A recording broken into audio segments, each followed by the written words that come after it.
Congratulations, you finally made it to 4 p.m. You know what that means. Happy hour. It's time to kick back, relax, and dive into the world of sports with the Young Norvelle Show. Whether you're catching up on the latest scores, analyzing the big plays, or gearing up for tonight's games, we've got you covered. So grab a cold one, settle in, and let's talk sports. Here they are, Patrick Young and Terry Norvelle.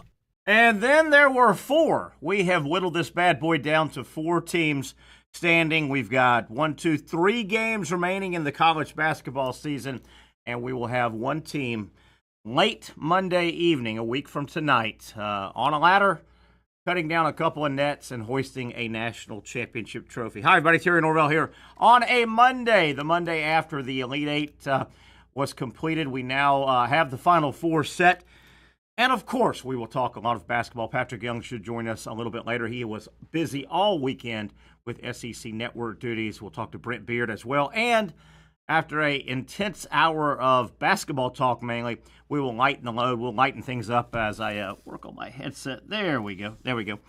We will lighten the load a little bit as we do a lot of times on Monday. We'll take it out of bounds with comedian Mike Freed. Our buddy Mike will join us. We'll talk some sports. We'll talk some crazy, zany angles in and around the sports world. All right, let's get into it. Florida survives a battle with Texas Tech.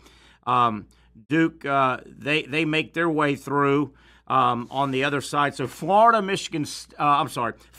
Auburn, all SEC on the left side of the bracket. That means there will at least be one SEC team in the championship game and with a chance to win the national title. Duke and Houston on the right side of the bracket, they have survived. So if you are just putting things together, not sure what the setup is, if you haven't heard the time of the games, coming up Saturday, Final Four game number 1 will pit Florida-Auburn.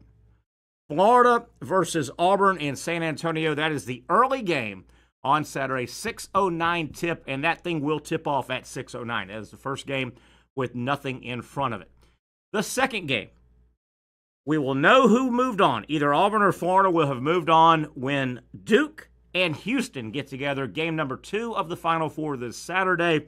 That game is scheduled to tip off at 8:49. Now, that's 30 minutes after the conclusion of the first game, so it could be a little squirrely with that time. But Florida-Auburn, all SEC Final Four game, number 1, 6:09. The second game Saturday will be Duke and Houston, and that'll be an 8:49 tip-off-ish, kind of somewhere in that area. Then the two teams meet on Monday, a week from tonight, Monday. I think I saw 8:50 tip on Monday, so it's a late tip, the championship game on Monday in San Antonio after we get down to the final 2 teams. So the big bad SEC, it was kind of a bittersweet Elite Eight.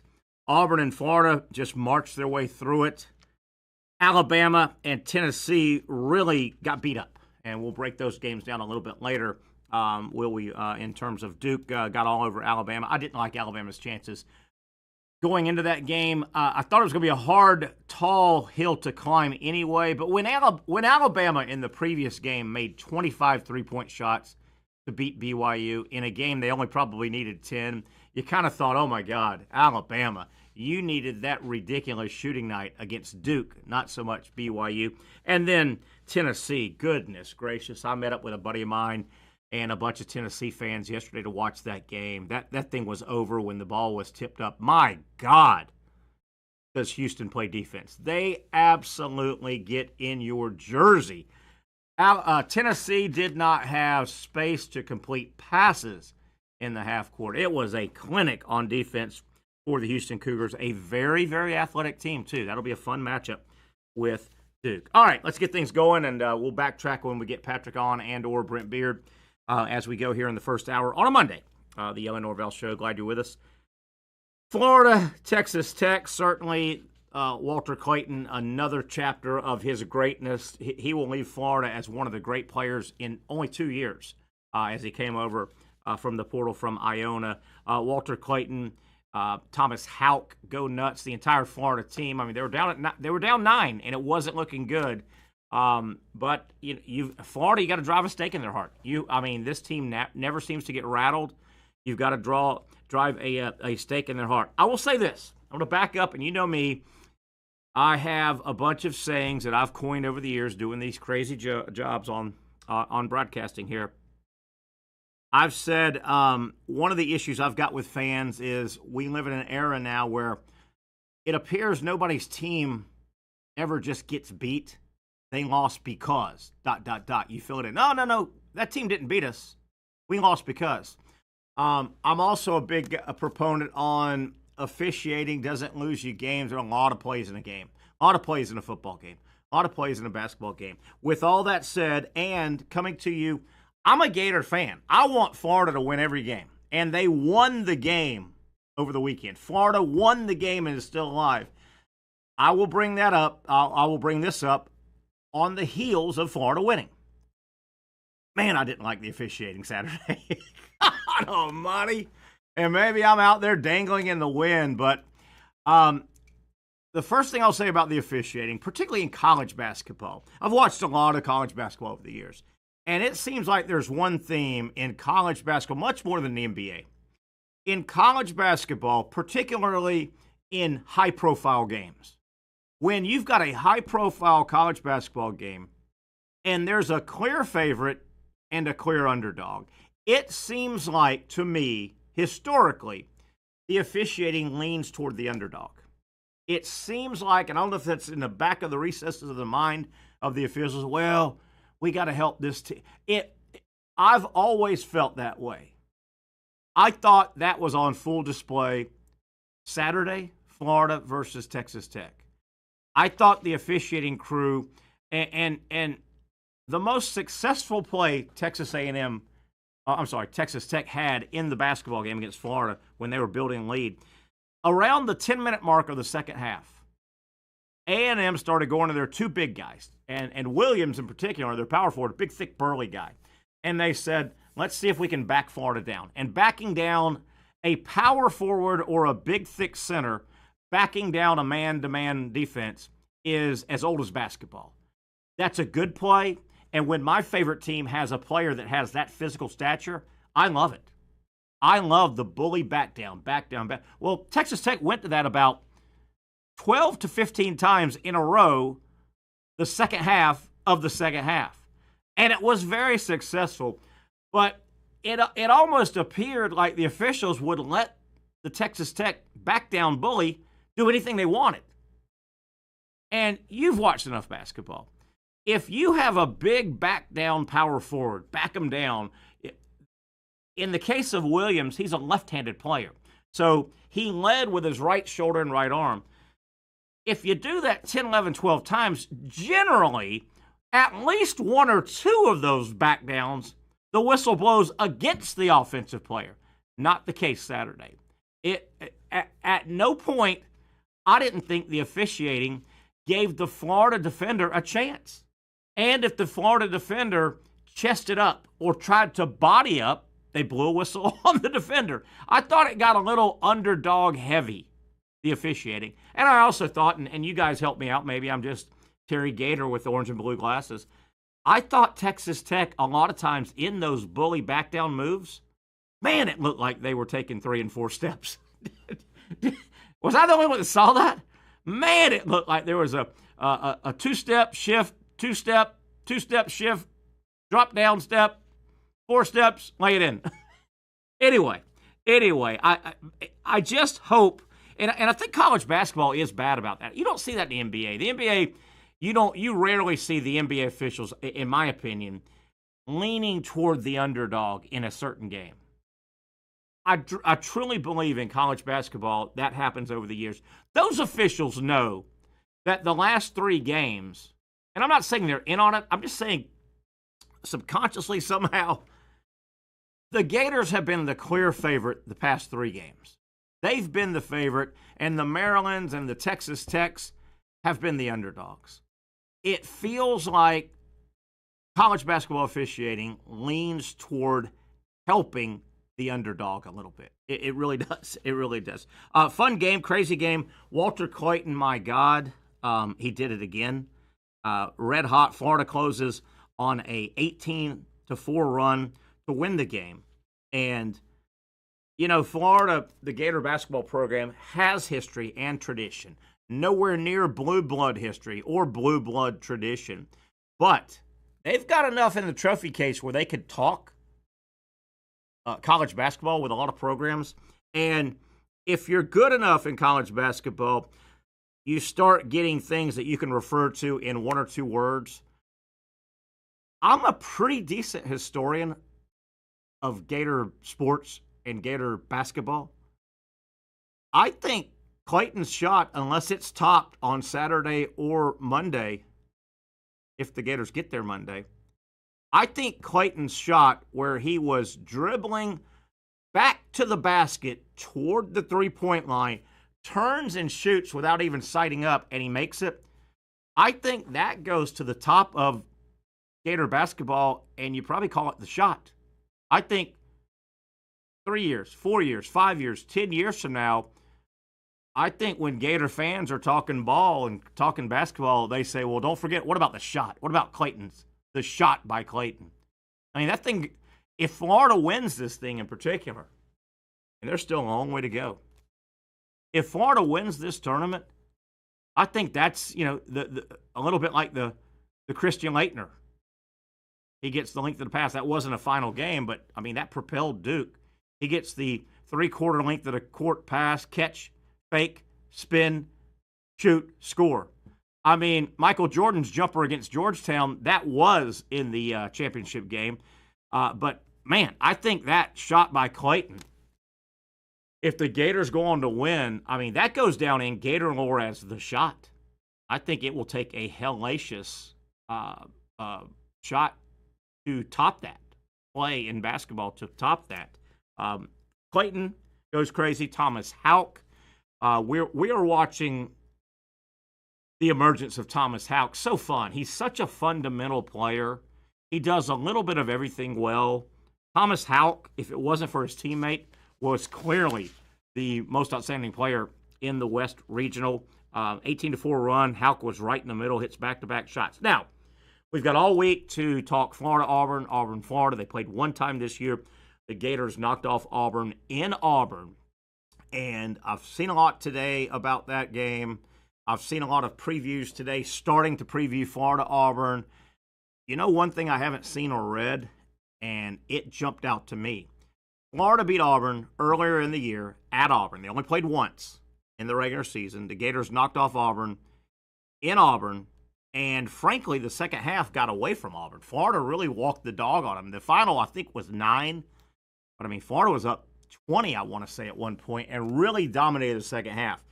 The one thing that stands out to me from that first game and looking ahead to the matchup on Saturday is, I don't know if a lot of people in the media will catch on to this. You realize the Gators beat Auburn at Auburn, only matchup this year. Elijah Martin did not play in the game. He was injured. That was he had like a 2-game stretch where he didn't play. So Florida beat Auburn at Auburn minus a starter, Elijah Martin, and Micah Hanlogden was not on the active roster at that time. So Florida's going to roll into this game Saturday basically with a couple of $20 bills of found money in their pocket. 2 big-time, 1 starter and 1 big-time contributor off the bench. They didn't play in the Auburn game, the Florida versus Auburn game. How does that factor? It's got to factor somewhere. So, one other thing, and I want to bounce around some of the other March Madness. We've got some other topics, and we'll have some fun in the second hour with Mike Freed, our comedian, and we'll go out of bounds with the lighter side of sports. One other thing, Alex Condon.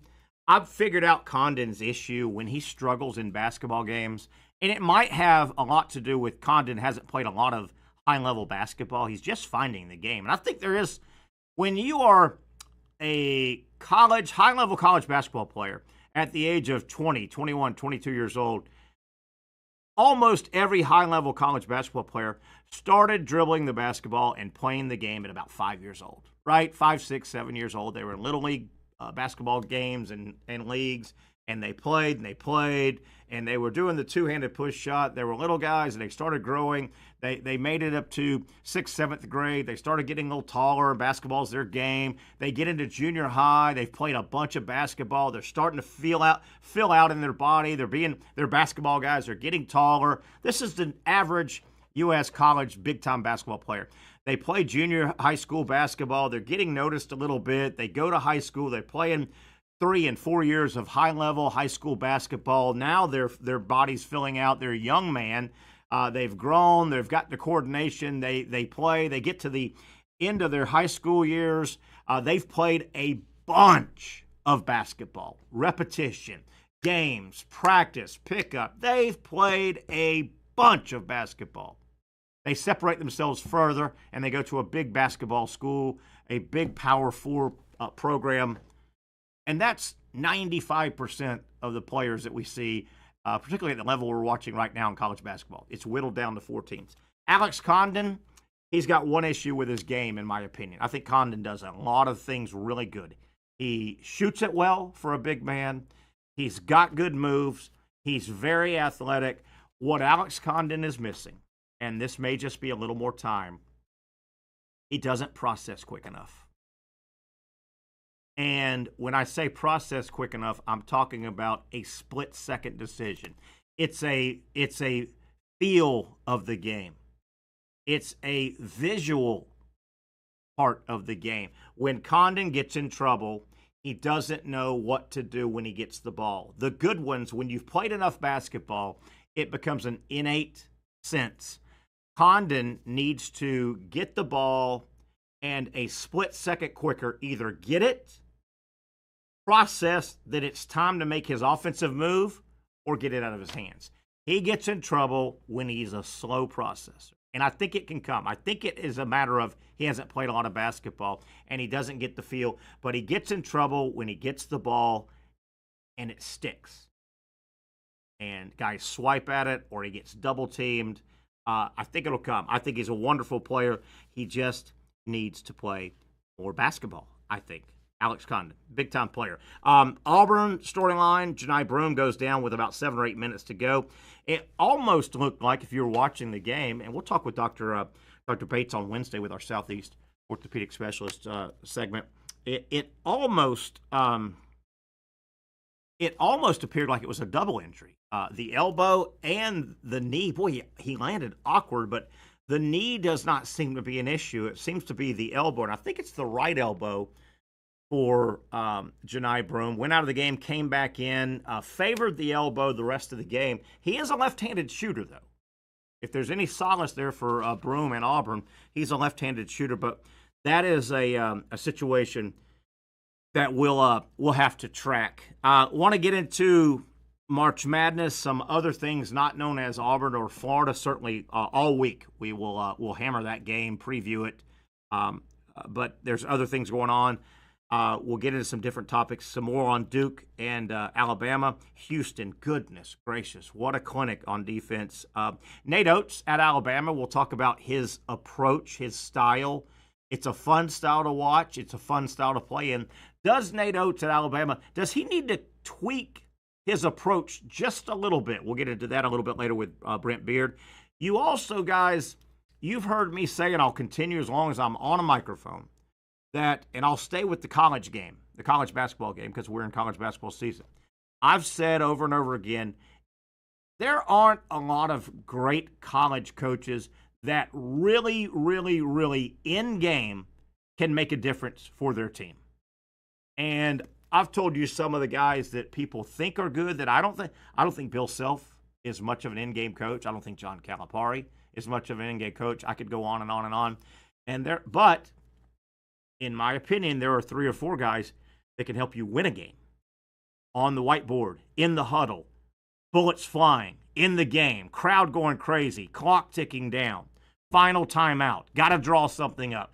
Be it an inbounds play, be it a offensive inbounds play, a defensive inbounds guard. Well, I don't love the guy, never have, but I've always given Kelvin Sampson credit as a pretty damn good game day coach. He drew up a play that got his team a win. That was classic. Not the Tennessee game, didn't need it. The Purdue game, the baseline play was great. There's some more to that I want to get to as we go. College basketball, March Madness, we are down to a final 2 games in 3 days. Saturday, 2 games, off Sunday, championship game on Monday. As we go to break, first time, we got a lot to get to today on the program. That right there, what I described, is what makes March Madness so difficult to win. You realize you've got to win 2 games over a 3-day span once. You then have to win 2 games over a 3-day span twice. And then to finish it off, you've got to win 2 more games in a span of 3 days, a third time, theoretically climbing the pyramid with the competition getting better and better and better. What a tournament. What I think the best sporting event in our country, bar none. March Madness, down to 4. We'll whittle it down to 2, and then a week from tonight, we'll have a championship game. All right, a lot to get back to with March Madness, some fun miscellaneous sports topics, and we'll take it out of bounds around 5 o'clock with our buddy, our resident comedian, Mike Freed. Stay with us. It's a Monday edition. The Young Norvelle Show continues on Action Sports Jacks.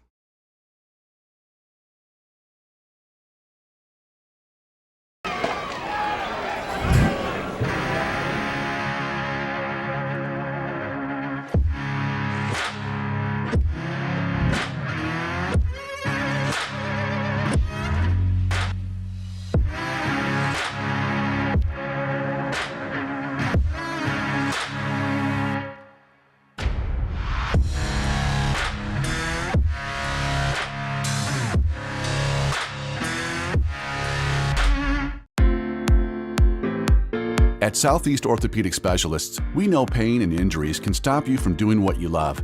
This is why our board-certified orthopedic specialists offer the latest in both non-surgical and surgical treatment options and create a treatment plan tailored to your unique lifestyle and goals. So, whether it is a sports injury or that nagging pain that's keeping you from doing what you love, our team has the right treatment for you.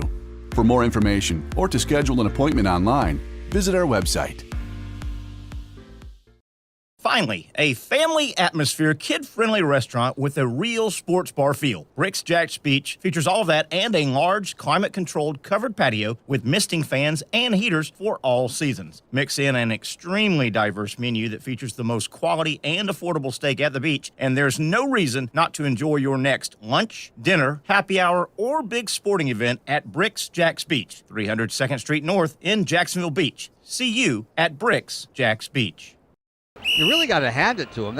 Hold on. The previous play is under further review. I'm not sure what he could review, but okay.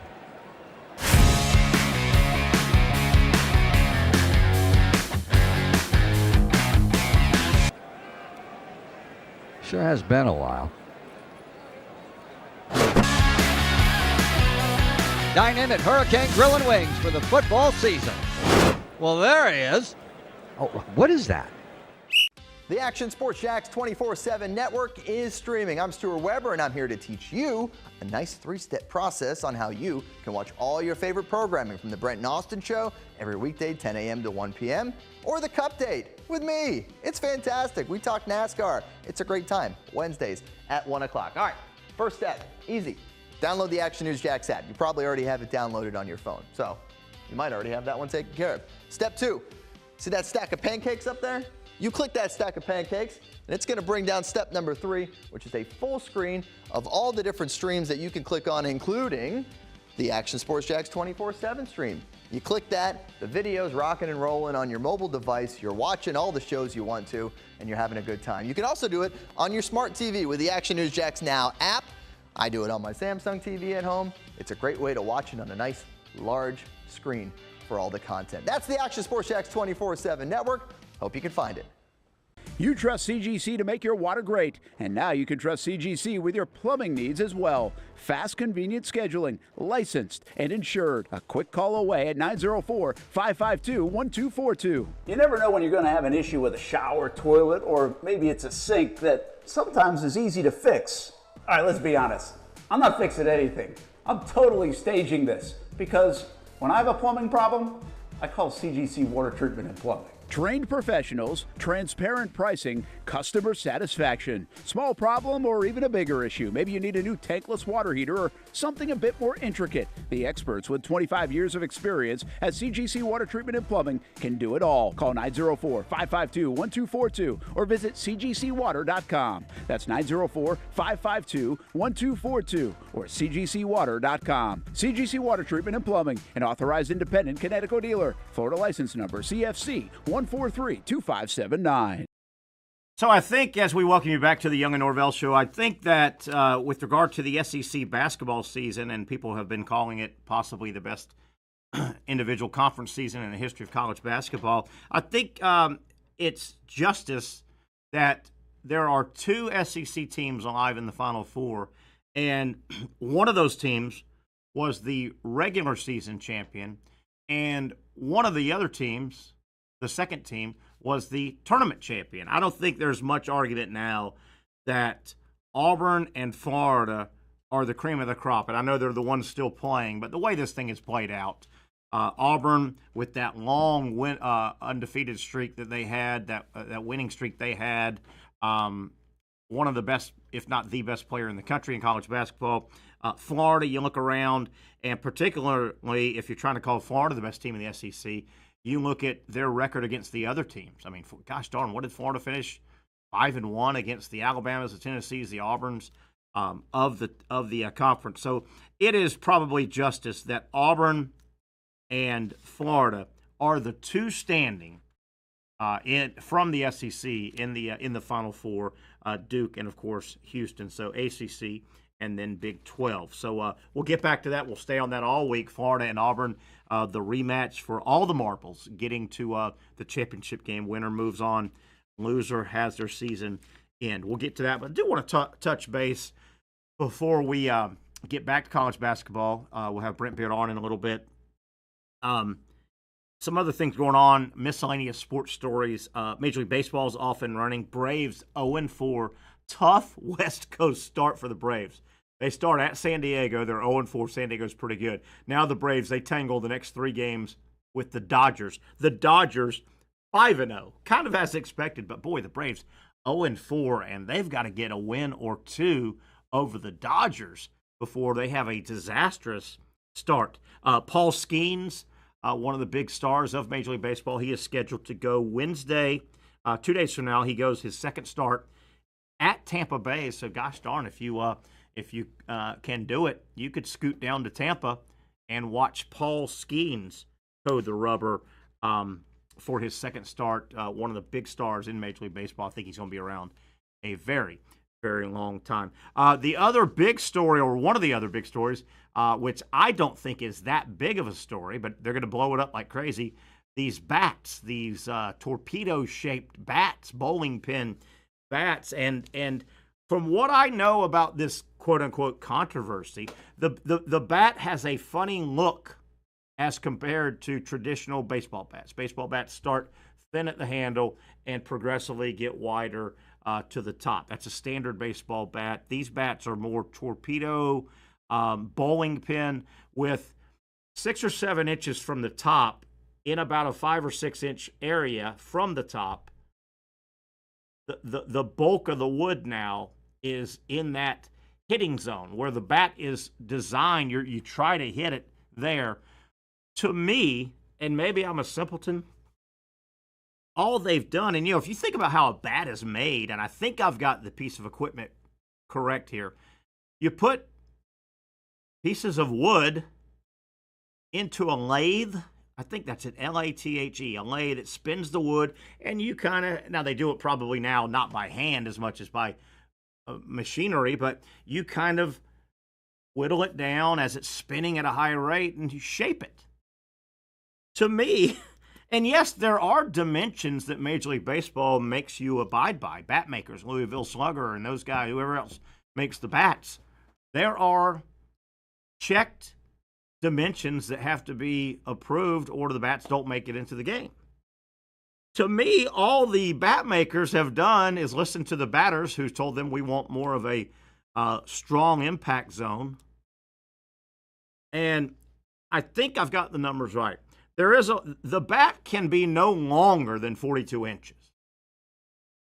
And the top weight is 32 ounces. Well, I have no problem. It looks like almost a bit of an optical illusion. What they've asked the bat manufacturers to do, maybe some of these teams or these individuals that get their bats made, it seems like all they've said is, hey, when you're spinning the bat and you're making it, yes, it has to be 32 ounces or less. We got to get 32 ounces in a 42-inch or less bat, piece of wood. Well, I want to sacrifice some of the top 3 or 4 inches, make that a little thinner to the top of the bat, and below the sweet spot, 4, 5, 6 inches, make that a little thinner so the top and the handle and the top are thinner. You still have 32 ounces. Make the sweet spot thicker. Isn't that all they've done? And what's wrong with that? If it still comes in. Now, if you make the top 4 or 5 inches thinner and you make the handle portion thinner to give you the extra ounces to thicken up the middle, you're going to lose some of your base hits if you hit the top of the bat or the handle. Hey, pitchers, don't let them hit the fat part of the bat, right? I don't know. We'll have Trenton Torshaw on tomorrow, baseball guy, and from Hurricane Georgia Creek, and we'll talk to him about. I don't see this is going to be a mega story, and it's going to be ad nauseum. I don't see really anything wrong with you're deciding where you want to put the bulk of the 32 ounces. Do you want it uniformed throughout the entire barrel, and we'll say the 20 inches of barrel of the bat? And that has been the way it's been done, but I don't think it says that it has to be balanced out like that. Or do you say we'll give up some of the top and the handle, and if the ball hits there, we don't get hits, and the ball dies and we get thrown out? Or it's a lazy fly ball? Well, we'll live with that because we want the bulk of our 32 ounces in what we determine, the batters, the hitters, we think the part of the bat that we're going to try to meet the ball with. I don't think it's that big of a deal. But my goodness, week 1 has been turned upside down with the, and of course the Yankees hit all. My goodness, did you guys, bats or no bats? I'm tooling around. I think I worked on Saturday, and I'm riding around. I'm listening to some radio, sports radio, and they're describing what happened Saturday in the Yankees-Milwaukee game. And this is what really kicked off this bat controversy. You hear what happened in that game? Milwaukee's playing the Yankees. By the way, the starting pitcher for Milwaukee, Cortez, I think, he played for the Yankees last year. So he was a Yankee teammate. He pitches and started Saturday for Milwaukee. His first pitch of the game to a Yankee batter was hit for a home run. His second pitch to the second Yankee batter was hit for a home run. His third pitch was hit for a home run. 3 pitches to start the game, home run, home run, home run. First of all, after the second pitch was hit for a home run, don't you waste a pitch? Just to shake things up, don't you throw the third pitch in the dirt or over everybody's head to the backstop or something? Yankees go 3 home runs, 3 consecutive pitches to start the game. They end up hitting a 4th home run in the first inning. They end up hitting 9 home runs for the game, and those are all New York Yankee home run records. Let me say that again slowly. Those are all New York Yankee home run record. You know, the Yankees have been playing baseball a few years. And, you know, the Yankees have been known to hit a few home runs over those few years. What a crazy stat line was that for the Yankees. Goodness gracious. And they are the ones that really debuted the bats. And there you go. There you go. That was crazy. I want to get this out in case it gets buried in the show. I know a bunch of you guys were aware and probably watched a lot of the UFL over the weekend. Yeah, it's back. That must mean it's money-burning season. The UFL, why? Just go, if you get a second, go look at some of the names of these 28, 29, 30, 31-year-old guys. Why would anybody want to watch this? It's the money-burning season. All right, so they had 4 home games, 8-team league, four teams opened up at home in the second year of the UFL Rocks League. The attendance in thousands for the 4 games over the weekend. And then I'm going to give you the number, and then I'm going to break it down a little further. The 4 games. You had one game with 12,000. One game, 10,000. One game, 7,000. And one game with 4,000. Now, those 4 numbers I gave you, if you round those numbers up or down, all 4 of those were closer to the lower number than the higher, meaning the 12,000 was like 12,100. So it wasn't rounding up to 13. The 10 wasn't going to 11. It was much closer to 10 or 9. The 7 was much closer to 6. The 4 was much closer. Why, folks? Listen to me. I'll say it again, really slow. If there was a demand or money to be made from spring football leagues, the National Football League would have found a way to do it and run it and own it and profit from it. I don't know how to say it any more simple. Also, real quick, to make sure we get it in, and if we get Brent on, we may talk to him about it either this hour or next hour. An 11th hour petition was sent to the head of the NCAA.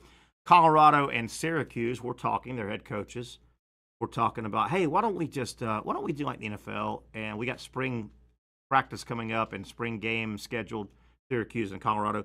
Hey, we want to just work out like the NFL, joint practice. So they petitioned really quick, like last week, the NCAA. NCAA came back and said, no, you can't do that. And before you bury the NCAA, I think this is going to be the norm starting in maybe even next year. But the NCAA did the right thing. You can't agree. By the way, Syracuse and Colorado petitioned last week, and I think they wanted to play this coming weekend. Well, the NCAA said, no, way too short of a time frame. We can't let you do that. Some schools have finished their camps, and we can't punish schools that might have wanted to do that. So I think the NCAA has said no. But watch, this will get approved starting next year. In my opinion, I think it definitely will. Casey, let's take another break here. I want to see if we can get Brent on before. I know we've got Mike Freed ready to come on in the second hour. Let's take another break here on a Monday edition. We're wrapping things up from the Elite Eight. We'll get back to Florida, moving on to take on Auburn. Houston, what a defensive performance for the Cougars over Tennessee. They take on the Darlings, Duke. We'll continue all week talking college basketball, but other topics to get into, we'll do that as we continue on the Young and Norvelle Show.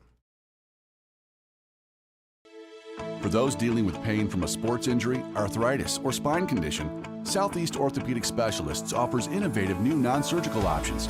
Our regenerative medicine treatments, including platelet-rich plasma and other regenerative treatments, use your body's own restorative cells to aid in treating injuries. These procedures are performed in our offices and typically require minimal downtime. If you want to get back to doing what you love, our regenerative treatment options may be right for you. For more information or to schedule an appointment online, visit our website.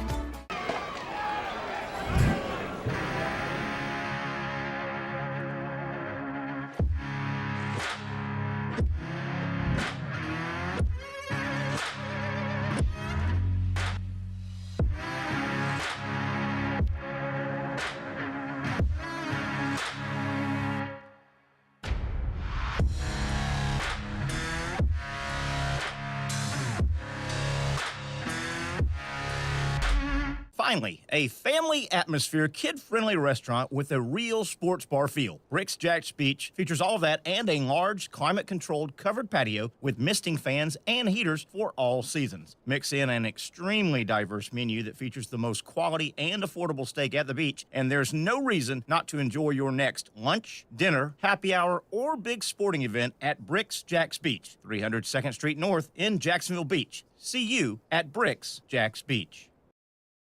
You really got to hand it to him. Hold on. The previous play is under further review. I'm not sure what he could review, but okay.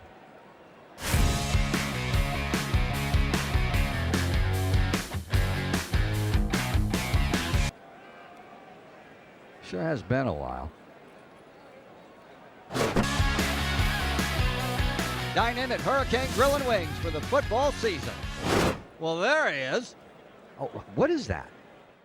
Hey everyone, Olivia Tasley here from Action Sports Jacks to tell you all the different ways you can watch our new 24/7 network.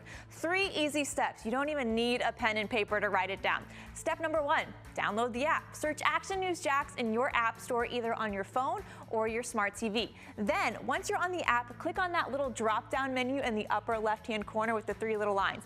That'll show you these options, and boom, right here, click Action Sports Jacks 24/7, and you will be brought to our continuous stream channel.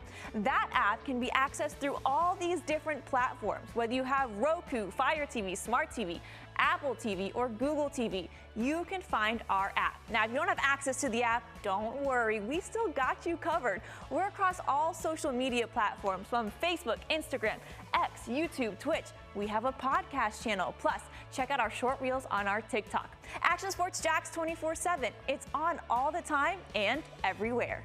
It's a new logo, new branding. With Bold City Heating and Air, it's an old school approach. One of the few locally owned and operated air conditioning businesses left in Jacksonville. It's hot, Florida in the summer. You can't do much to avoid it, but you can keep cool with Bold City Heating and Air. It's every customer counts kind of service, from when these trucks have pulled up to my home over the last couple of years and when they pull into your driveway as well. From communication to pricing to the actual service, everyone at Bold City Heating and Air cares about you. You know who's coming to your house. You know they will be well trained, and they will respect your home.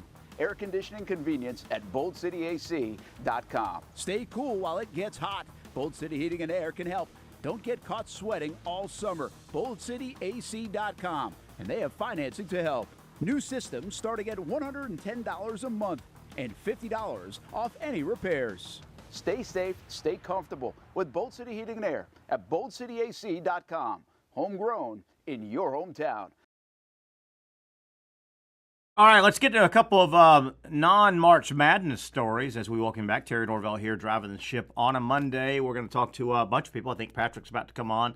We think Brent Beard will join us at some point today to look back at some March Madness and ahead. We'll talk some lighter side of sports. We'll take it out of bounds with Mike Freed, our resident comedian. A couple of news items I want to get out from the world of football. Stanford football, I don't know if you followed, man, they're in a mess. They had to, last week, due to some allegations of bullying co-workers, they fired their football coach, Troy Taylor. What a terrible late time to fire your head college football coach. Stanford today announced that Frank Reich, remember him, quarterback of some note and a coach for a long time in the NFL, Frank Reich will take over Stanford's football program in an interim basis.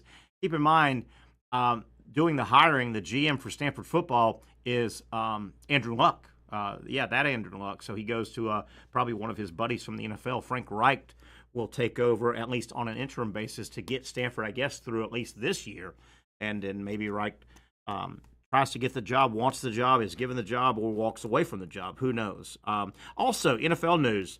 The NFL has announced today that their flex scheduling, they're going to reduce the number of days that they have to announce their flex schedule moves to the participating teams. It was at 28 days. Now the NFL says, we're going to take one less week. We can go 21 days and let teams know that they will be flexing their certain games. Let me go back to take a quick peek at that. The window had been 28 days since the rule was enacted. The league now, the NFL owners have approved a tweak to league rules for flexing Thursday night games on Amazon Prime, reducing the window for notifying teams of a change to 21 days.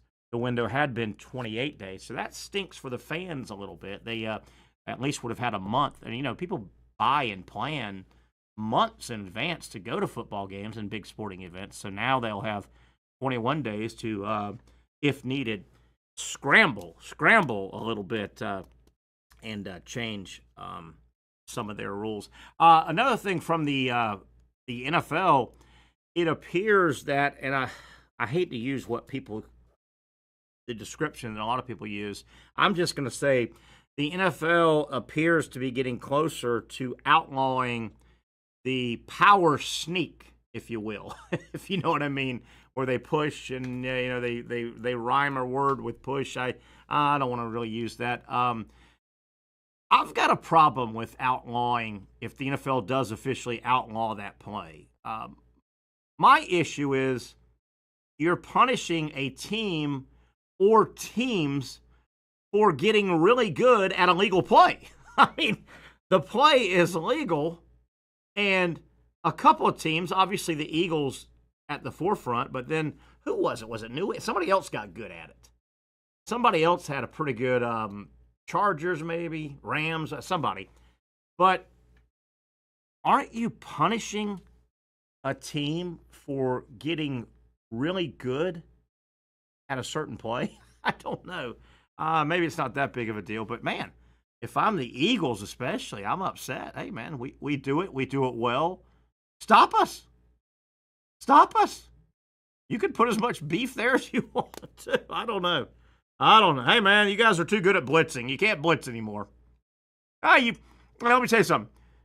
You throw the ball way too good. No more passing. No more passing. Anyway, that's my thought. Basketball, March Madness, I touched on this a little bit. We won't get deep into it, but my goodness. Tennessee, that game was over yesterday when the opening tip went up in the air. Houston got inside Tennessee's jersey. And that's the first time this year I have really settled in and watched a Houston game. I know Kelvin Sampson. I know Houston's program. They're good. They're known for their sticky defense. They're known for athleticism. That was a defensive clinic. I mean, clinic that was put on by Houston. I'm telling you, they were inside almost, it felt like they were inside the jersey of the Tennessee players. Tennessee had trouble in the front court on the offensive end completing passes, and that's what those really, really good defensive teams do. They absolutely took Tennessee out of everything they wanted to do on offense. Tennessee was lucky to string together 3 and 4 passes, much less string together a quality offensive approach. So, wow, what can they be anywhere near that effective? Obviously, they won't hold Duke to 50 points. That's Duke's too good. But that Houston defense going up against that Duke offense is going to be fun. Going to be a fun, physical game. I don't think one of the concerns, not that Alabama's not a good team, but one of the concerns for Duke is just the lack of quality competition all year. You wonder, one angle to look at in that game, will Duke be shell-shocked a little bit if they can't get into their stuff and smoothly run their stuff on offense? Houston, I'm telling you, man, they get after your butt on defense. It's going to be a fun game. That's the second game coming up Saturday. Speaking of Duke, the minute Alabama walked off the court, knocking off BYU, making 25 three-point shots. Not taking, making 25. I shook my head, and I said, man, you can't plan this, and you can't manipulate this. But Alabama probably used up their incredible shooting game. You can't duplicate that probably a second time. Not 25, but a high teens. I didn't even expect Alabama to go out and make 18 or 19. You got the feeling when Alabama beat BYU and they made 25 three-point shots, I thought to myself, man, I tell you, that ridiculous record-setting shooting night came one game too early. They needed that kind of night against Duke. They could have beaten BYU with 10 made three-pointers. And you get my point. You're not going to try and, we want to save up. You can't save up. I get that in sports. But, man, when Alabama made 25 against BYU and they played Duke next, I went, oh, boy. And it played out like that. Alabama really never in the ball game with Duke. Now, when we talk to Brent Beard, may talk to him around 5:30. When we talk to Brent Beard, one of the topics, obviously, we'll talk Gator basketball and SEC basketball. Can't talk SEC basketball now without talking Alabama and Nate Oates.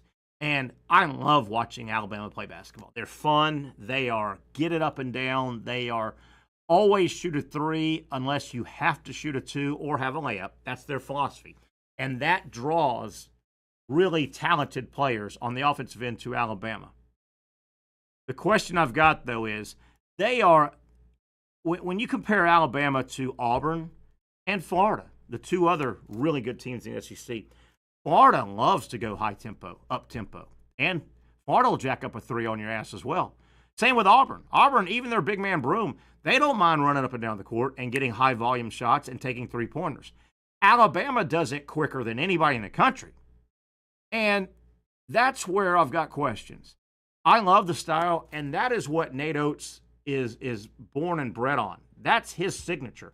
That's how he gets players to come to his program. It's a fun style. But you really wonder, will Nate Oates have to tweak his style just a little bit? Just a little bit, because on the nights where you are getting harassed and not getting good open looks, do you have anything else? Do you have anything else? And right now, I wonder if Nate Oates is going to look at his philosophy and say, we may need to tweak a little more to a traditional half-court when needed. And I know it's hard. Your style is your style. I get that. If you were an old wishbone team, you can't fall behind by 21 and say, hey, we're going to start airing it out. Or you can, and it's not going to look good. But you wonder, and Nate Oates is a smart coach. He's been around. He comes from a coaching family. You wonder if Alabama really, really needs to tweak that style just a little bit.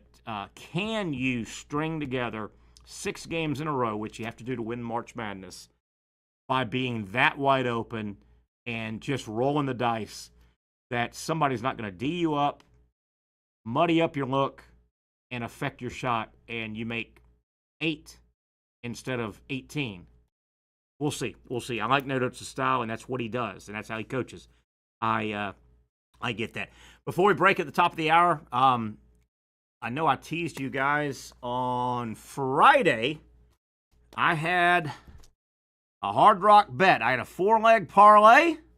I had hit 3. I needed Tennessee to beat Kentucky, and my $10 bet would turn into $116. I needed Tennessee to beat Kentucky by 5, and they blew them out. Yes! In the money. How about that, Rocky Top? Thank God you did not fall apart one game earlier. Way to go, Tennessee. Thank you for the cashola that I got from Hard Rock. Now, I'm not going to say I didn't give 10 here and 10 there back over the weekend. The minute you think you got something figured out, you know what? In betting and gambling, you don't have anything figured out.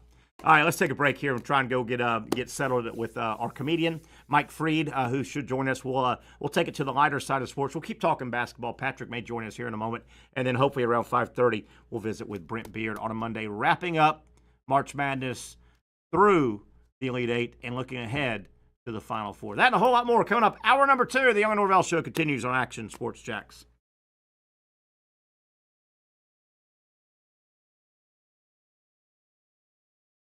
Finally, a family atmosphere, kid-friendly restaurant with a real sports bar feel. Rick's Jack's Beach features all of that and a large, climate-controlled covered patio with misting fans and heaters for all seasons. Mix in an extremely diverse menu that features the most quality and affordable steak at the beach, and there's no reason not to enjoy your next lunch, dinner, happy hour, or big sporting event at Rick's Jack's Beach, 300 2nd Street North in Jacksonville Beach. See you at Rick's Jack's Beach.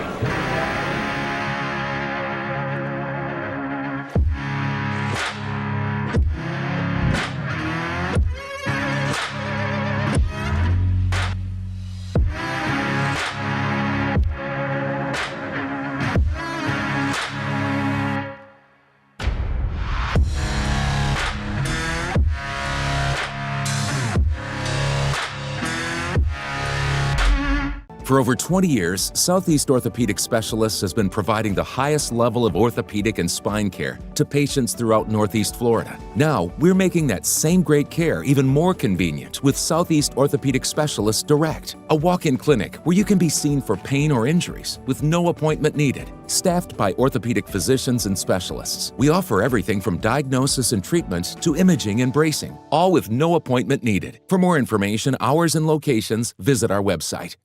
You really got to hand it to him. Hold on. The previous play is under further review. I'm not sure what he could review, but okay.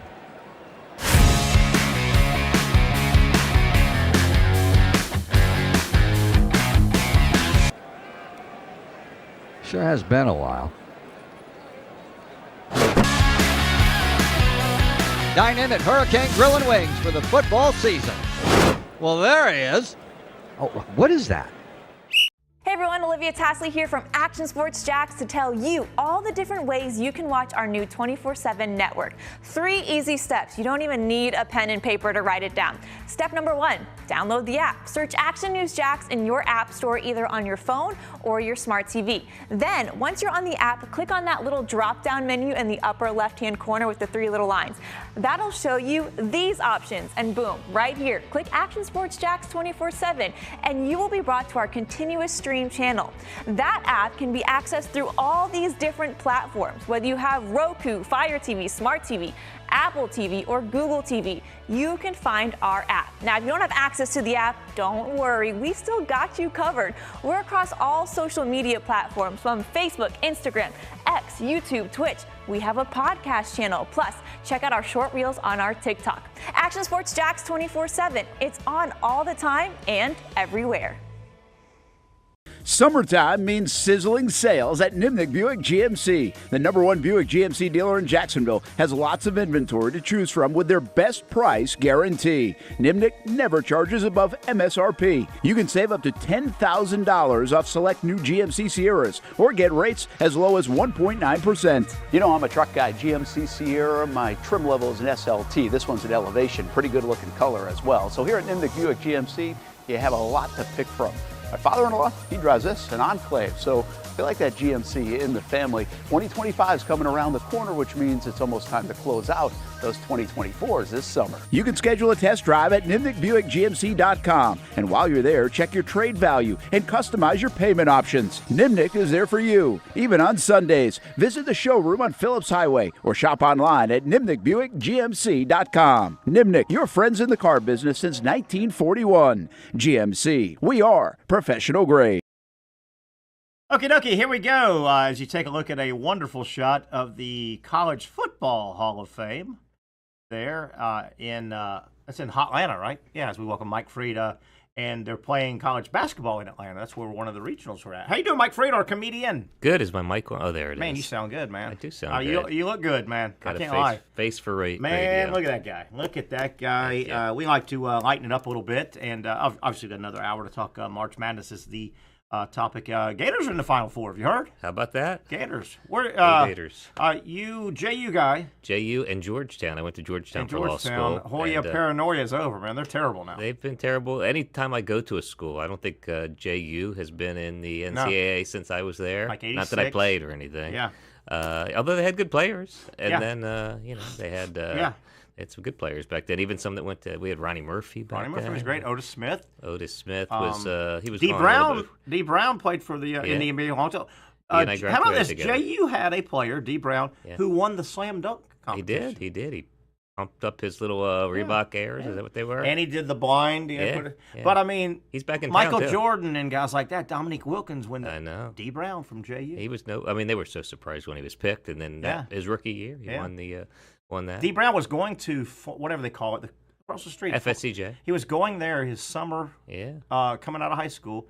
And played in a couple of those AAU tournaments and kind of showed out, kind of blossomed a little bit. And JU said, "Gosh, darn, we got a scholarship. Why is he? Hey, come over here." And he blossomed at JU. He did, not immediately. I don't think he. And he ended up being a second-round pick, I think. He was the first round. No, late first. I think he was the 14th overall pick. It was crazy. It's a great story. And he put I don't know, a certain number of inches on his leap during the summer. Yeah, great story. Great story. I mean, he's going to go to junior college, and nothing wrong with that. But he just, I guess that Right. That AAU circuit, gets looked at. Then I got to Georgetown, and I stigmatized that team. Who was the head coach when you were there? It was still the old Thompson. It was still senior. Yeah, and then Matumbo had just left. Morning was there. Yeah. Iverson, Fella Harrington. And that was about the end of it. And then Thompson retires, and they brought in did somebody. his son come right away or no? I don't think immediately. I think there was a guy in between, and it just lost its fastball. And the son was a terrible nepotism hire. I guess, but they weren't good anyway. But they were so defense oriented. I don't know. Does that still win games? Yeah, it's hard. The NBA has turned into they call it a 4-out. Yeah, everybody can shoot in the NBA now. Sure, 4-out, one ball handler, drives if you can get to the basket, if not kick out. Yeah, 3-point. So the game, the college game has kind of and what's sexy? You want to do what Steph Curry and them guys are doing now, not necessarily. Ewing and Matumbo. And he lasts a lot longer, too. Yeah, the game has changed at the high level. Yeah. And a lot of times it funnels down at the low level. Are you following March Madness much?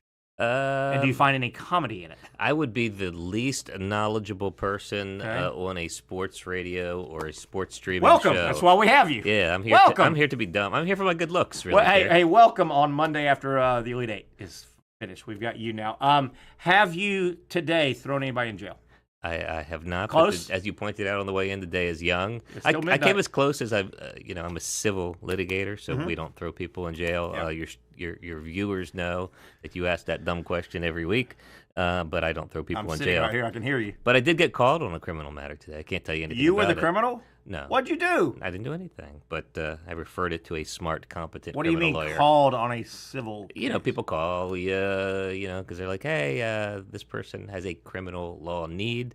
Can you help them? And then I say that would be not a good idea for them. So this was a friend that called you? No, just a referral colleague. from somebody within the legal community. And you said you're not smart enough to handle this? I did say that. Yeah, I'm not smart enough to handle that. I did, yeah. When you graduate law school, you can practice pretty much any area. Do you think the guy that got called on today, will he be in jail soon? No, they were just away. You didn't want to have your fingerprints on him going to jail? That would be malpractice. I wouldn't want that. Yeah. Hey, let's go back to March Madness. What in the world? This sounds like a little wives' tale to me. What is Charles Barkley talking about with he sounds like the parent that went to school with barefoot through the snow 5 miles. What is he talking about? Let me unpack the story for you. So during CBS's NCAA tournament coverage, Charles Barkley left co-host Kenny Smith and viewers bewildered with a peculiar claim. Barkley credited student managers and trainers for their hard work. Kind of a weird thing to mention in the middle of a game. Just, hey, let's shout out to the trainers. And then he made a shocking revelation. During his early career, players had so little time between games, he says, they would shower in their uniforms to wash them, which, there's got to unpack that story. There's so much to it. I could understand having a little bit of time, but unless you're going to roll back into 2 games in a row. What about drying them? Yeah, drying them, washing them. What about your body, by the way? Do you ultimately get naked and and then where do you put the jersey while you're doing that? I'm calling BS on that. I don't know. I think that's the old, I had to walk 5 miles in the snow uphill to get to school. Did you have any, when you were as a bachelor or college student, any quick shorthand ways of getting your laundry done? And being honest with you, yes, please. When I was going to college, I played baseball at JU, and one of the reasons I looked at recruited UAB. They were all Sunbelt back then, right? Yeah, I think so. UAB and a couple other. Valdosta State, I liked everything about it, but it wasn't Division I, and I wanted to play Division I. I wanted to play Florida and Florida State and Georgia Tech. Yeah. I love Valdosta State, a little small. They, but recruited South Florida. I think I thought about going, but one of the reasons I finally said I'm gonna go to JU, and I didn't live on the dorms. Free laundry. I just stayed at home. Yeah. Drove that's back. why you stayed. So that was one of my main things. I said, our family didn't have a lot of money, and the further you go, you're gonna need money. I got Pell Grants and things like that. Right. In addition to your but I literally, one of the main things was, I had a meal, I had meals, I had laundry done. Yeah. Right. Yeah. And all I do is, right, back and forth. I thought you would tell me when they were recruiting you, they were like, "Hey, we'll wash your underwear for free." And you're like, "I'm sold. That was true. I'm coming." Well, yeah. They let me go. They gave you a rock and access to the St. Johns River right there. Is that how it works? Just banging it in there? You got to clean it. Yeah. Yeah. So they clean laundry today. You remember that? I've always been pretty fastidious. You're a guy that just buys new laundry, right? You don't wash your underwear. You know where I used to go?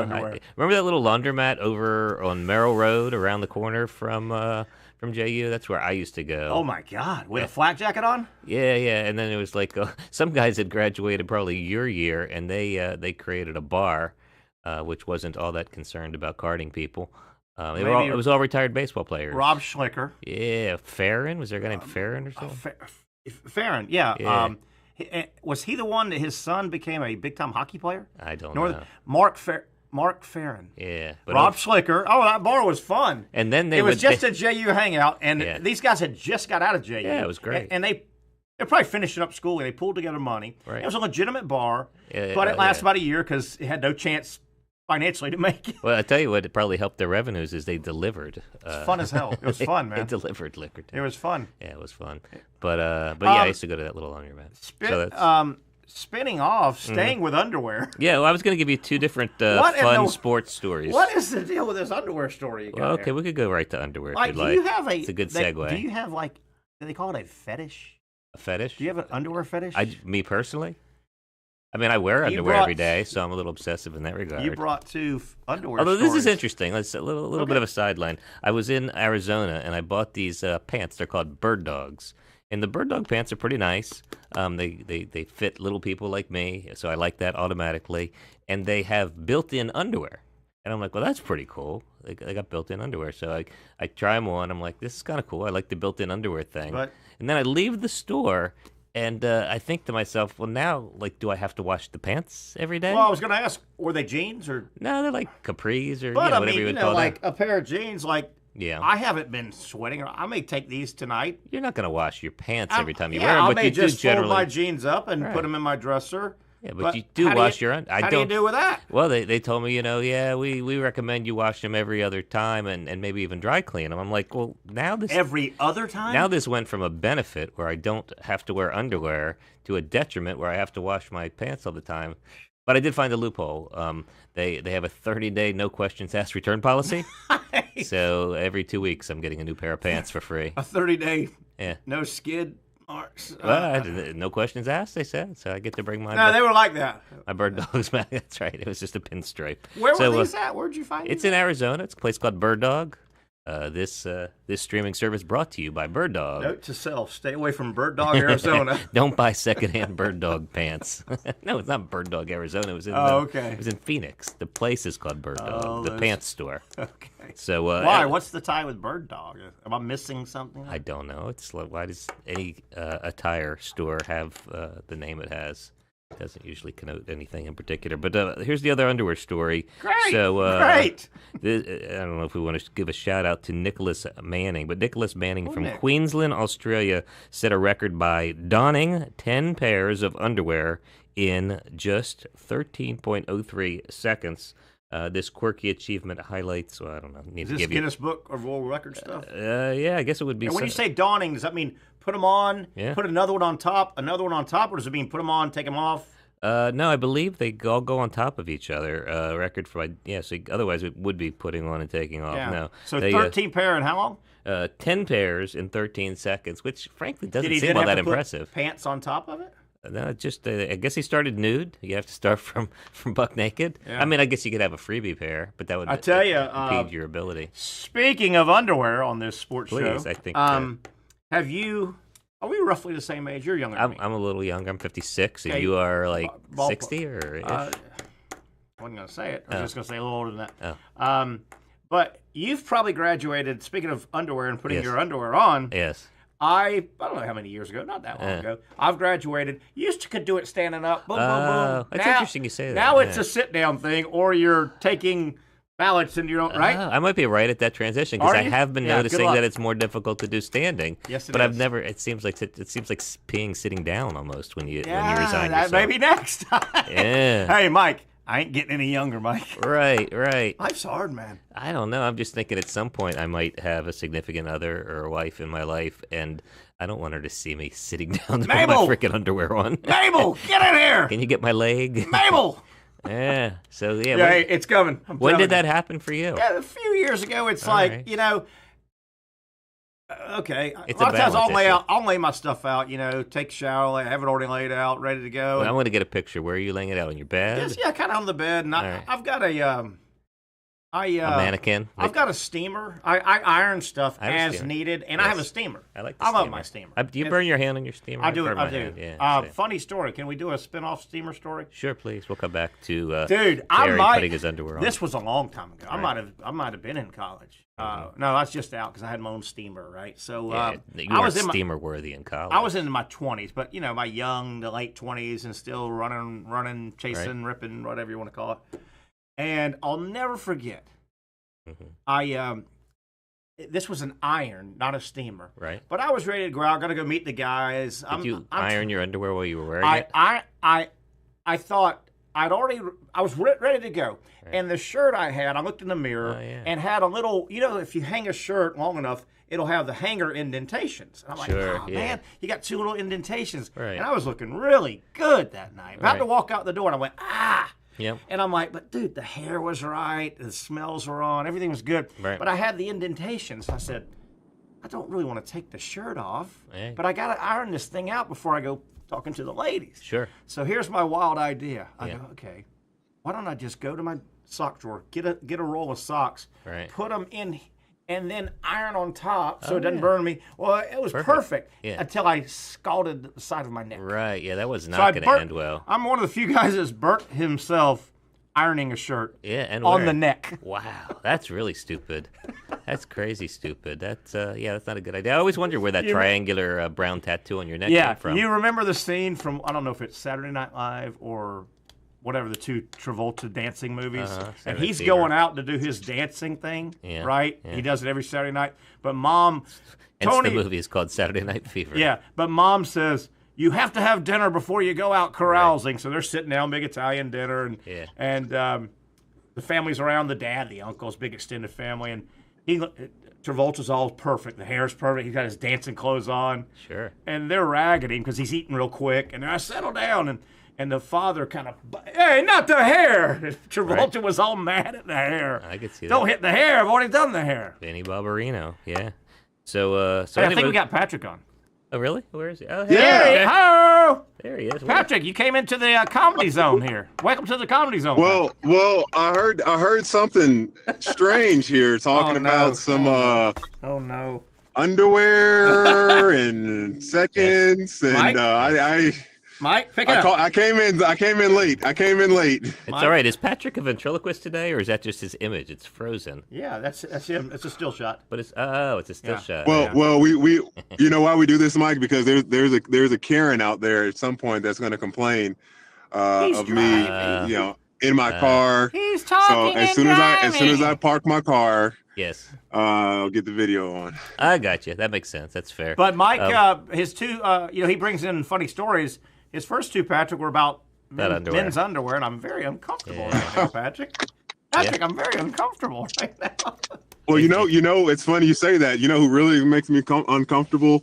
Dan Hurley. He had his whole thing of not washing his special secret underwear. Oh, I didn't hear about this. That was his thing last year. And it's one of those superstitions he probably should have just kept to his own. Were they animals?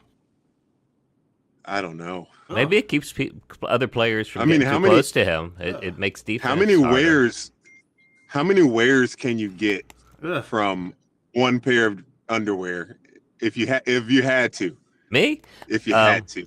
Well, I've never tried it, but there is the the folklore that you can wear one way and then you inside and outside. I'm because I'm not very athletic, I also don't sweat very much. So I think if anybody can get multiple uses, it could be me. But I also am very hygienic, so I would not even give it a try. Speaking of down that region underwear and things like that, we're coming up on, and this I paid attention about 10 years ago to our main man, Shaquille O'Neal. Yes. When he became the spokesperson for Gold Bond. Right. We're coming up on Gold Bond season, and if you know, you know, guys. Oh, my gosh. If you know, right, Patrick? If you know, you know, and that's as deep as I'm going, but it's a smart practice to have during the You better sprinkle the I'll say it, sprinkle the giblets. Yes, sir, and it is a good habit to get into. Yeah. The Gold Bond season's coming up, boys. I guess.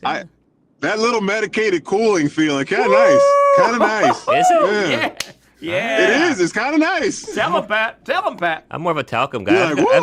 I've got a basketball story that's gonna make you decide that. Why do we have this guy on our show that talks about sports? Because he really doesn't. Pat and I've been wondering about that here the last couple of months. And you could. There's so many different ways you can judge me after this story. But here it is. I was traveling back. One of those connection flights. I think I was coming through Atlanta. Okay. And you know how when you're waiting for your plane and somebody important comes up on the golf cart at the last minute. Oh yeah, and you know they're going to jump in front of you. And this guy was huge, and he was like tipping over the golf cart. And I think to myself, you know what? I don't know every basketball player, but I think I know who this guy is. But they shuffle him in. And they move him into, of course, first class. Can you give us clues before you tell his name? Nope, because that is really the big reveal. Okay. So I say, you know what? I know who this is. So I go and I walk. This a couple years ago through the first class section into steerage where I was sitting.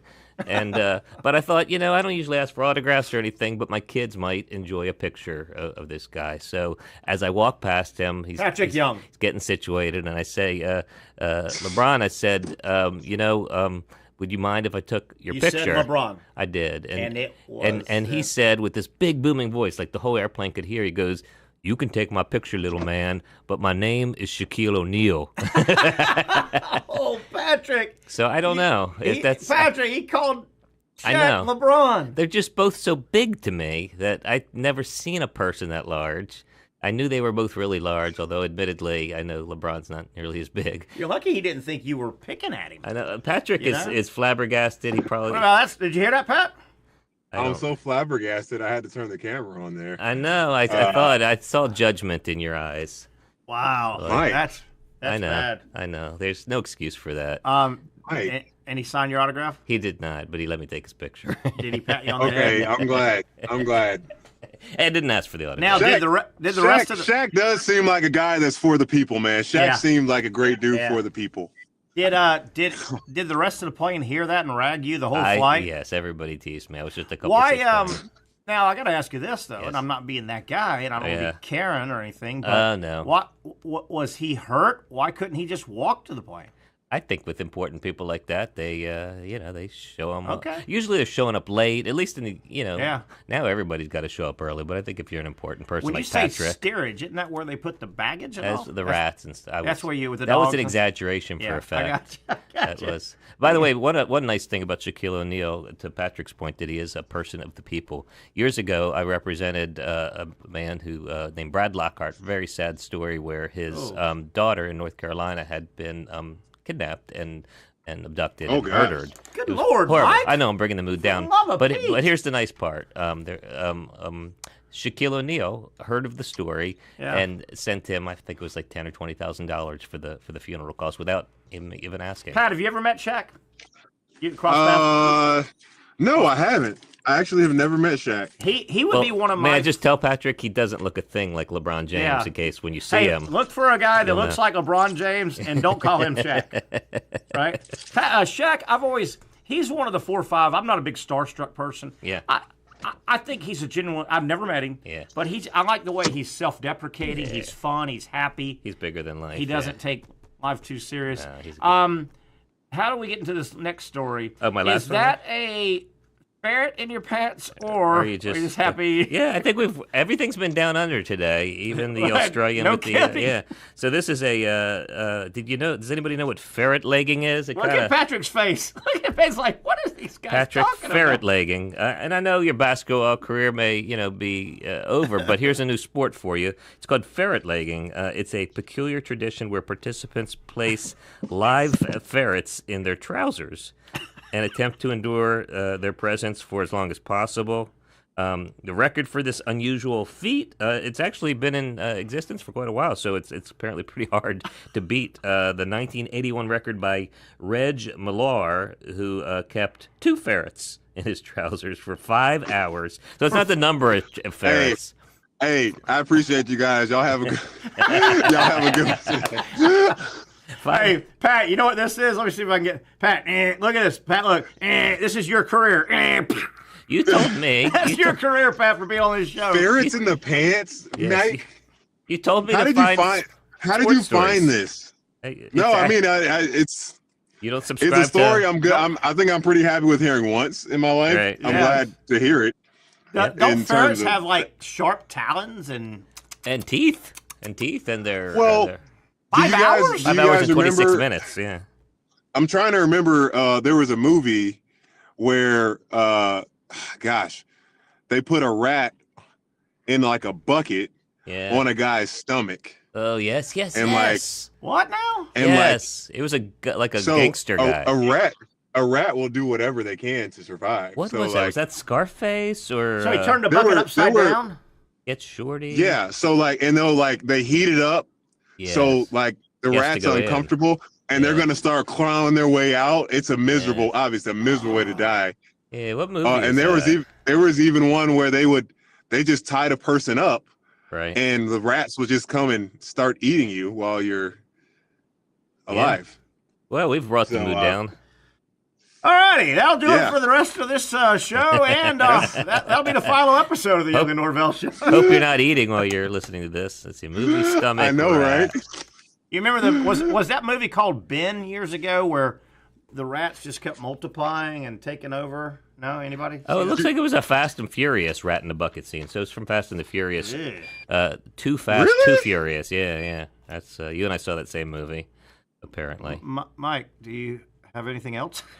Is there anything else? I mean, I think that's where you dropped the mic after 2 underwear stories and a ferret in the pants. Does the guy with the ferret in the pants, does he just stand up for 5 hours? You said it lasted 5 hours. And 26. Well, I think it begs a couple of questions, right? What do you do during, right? Like, you probably try to calm him down. How? You certainly don't look at any pornography or anything. Yeah. Or you don't poot? You don't want to poot? Well, but here's the thing. Hey, you want to make sure. Hey guys, you want to make sure you pucker up too.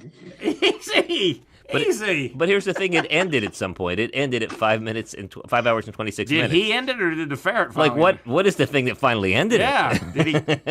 And do you have to cinch your pant legs so they don't run out? Yeah, you do have to trap them in there. I don't know. Maybe you get a free circumcision with every ferret legging. Wow, Mike. Thank you, Patrick. Say that, Mike. I thought you were a clean comedian. Circumcision is a very clean practice. You're filthy today. My goodness. Patrick, don't encourage him. I've got to make up for my... I thought it would have had to been on the 8th day, but I guess not when you have a natural occurrence there. This is an old joke, and I will tell it, and I will not claim it. That's a good one, man. Did you know the guy who does circumcisions? His name is he's not his name, but it's a moil. It's actually not even a doctor who does them in the Jewish community. Yeah. So there's this story about this moil who did circumcisions for all these years, and he collected. I'm not going to say the word, but he collected the remnants of what he used, and he sewed them together, and he made a wallet. But here's the thing: if you rub the wallet, it turned into a suitcase. Here we go. Here we go. You're Jewish? Who knew? My parents are Jewish. Who I'm knew? not actually not actually a practicing Jew. No. Did you throw anybody in jail today? No, but there's still time. Terry. Yeah, I told you it's not midnight yet. Yep. Nope. You just might be him. So you had a big show. We'll wrap this up. You had a big show in Avondale. Hold on, Terry. You're just sliding through and not even no comment on. Go ahead, Pat. All yours, Pat. Yeah, He's all yours, Pat. You want to talk about my circumcision joke? I know. Sorry, I've brought the dignity of the show to a new level of. Wow. So. I'm trying to imagine it now. That's the bad part, Mike. That's what's scary. Did you hear? You could always go back to the ferret leg, and that's. Did you hear his story about Barkley claiming that he played on a team where they didn't have enough time between games, so they would just shower in their uniforms to wash them? Right. He said that on TV. I don't believe that. I believe he said it. I don't believe that. Right. I believe he said it at Auburn. He made it sound like small, not at Auburn, when he was at smaller school level. Yeah, I guess maybe they didn't have trainers.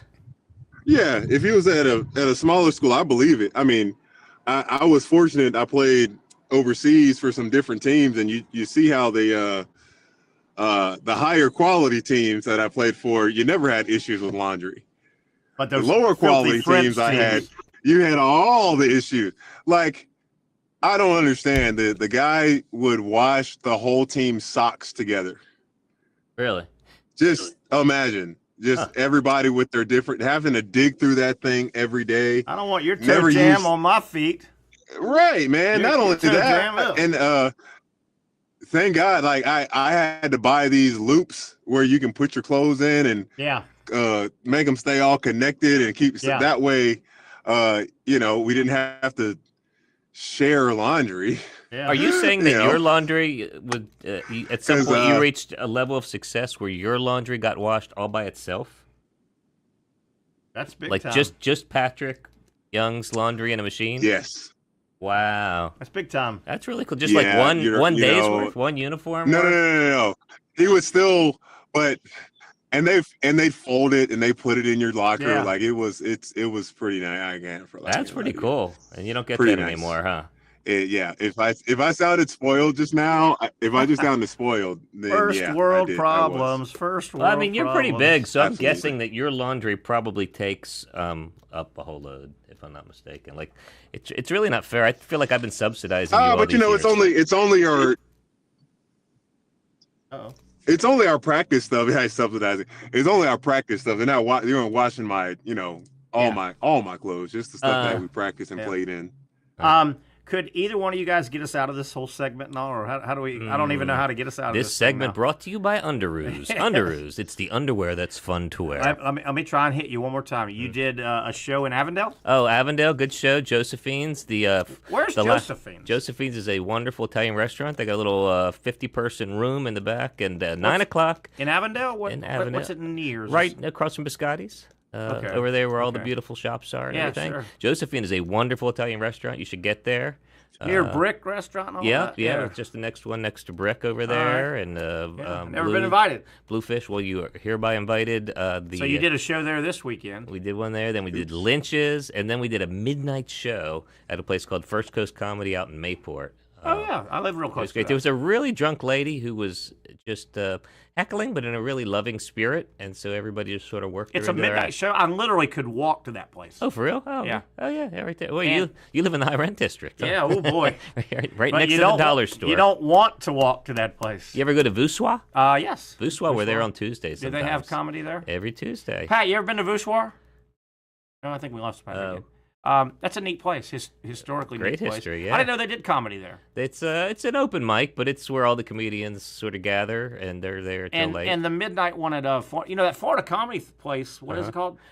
First Coast Comedy. It's mostly improv. It sat there forever, Yeah. and it never showed up. Right. And nobody ever opened it, and then it finally opened. Right.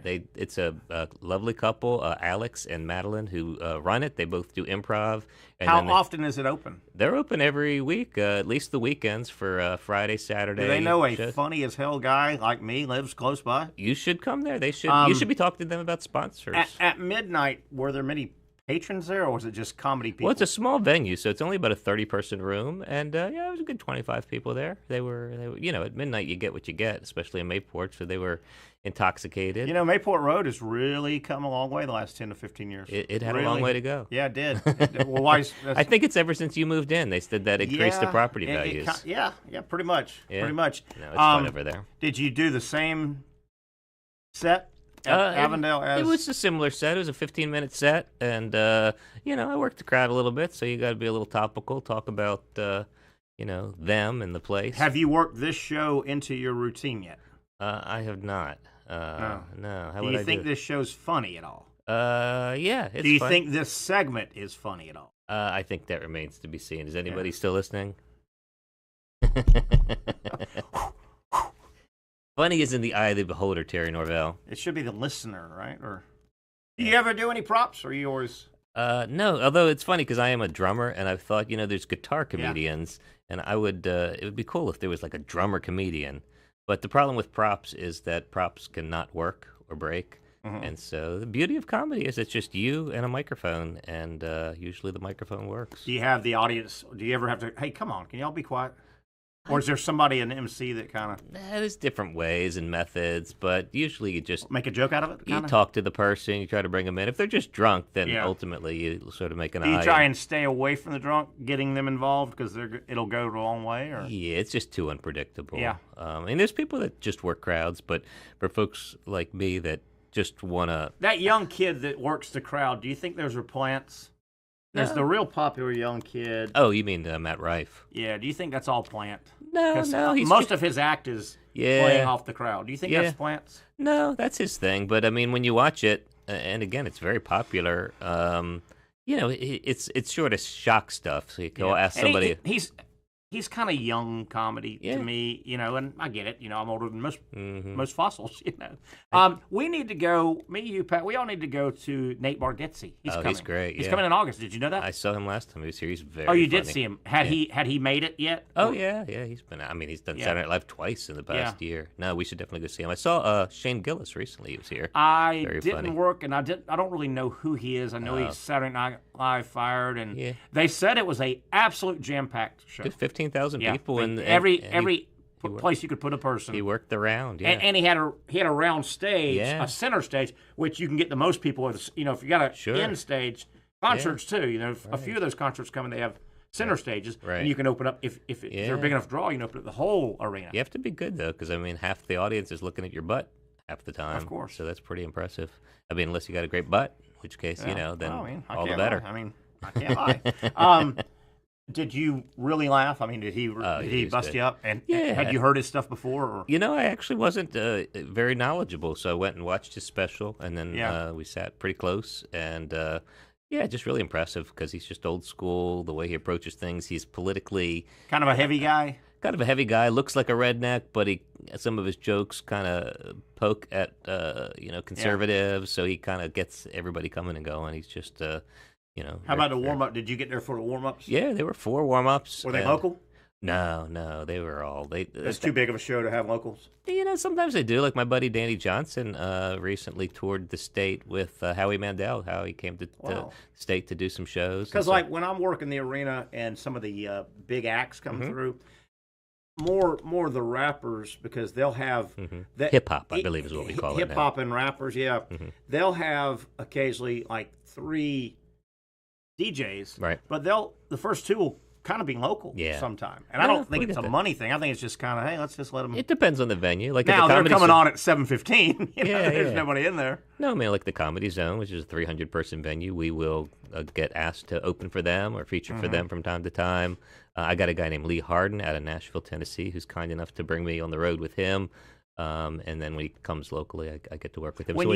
When you travel on the road like that, do you ever throw anybody in jail? I try. Sometimes I just try to avoid getting thrown in jail. Yeah, I'm going to be in Idaho. I think it's next week with him. Really? That's fun. Yeah. They laugh in Idaho? I don't know. Never Aren't been they to Idaho. Sad because they live in Idaho. I've driven through there.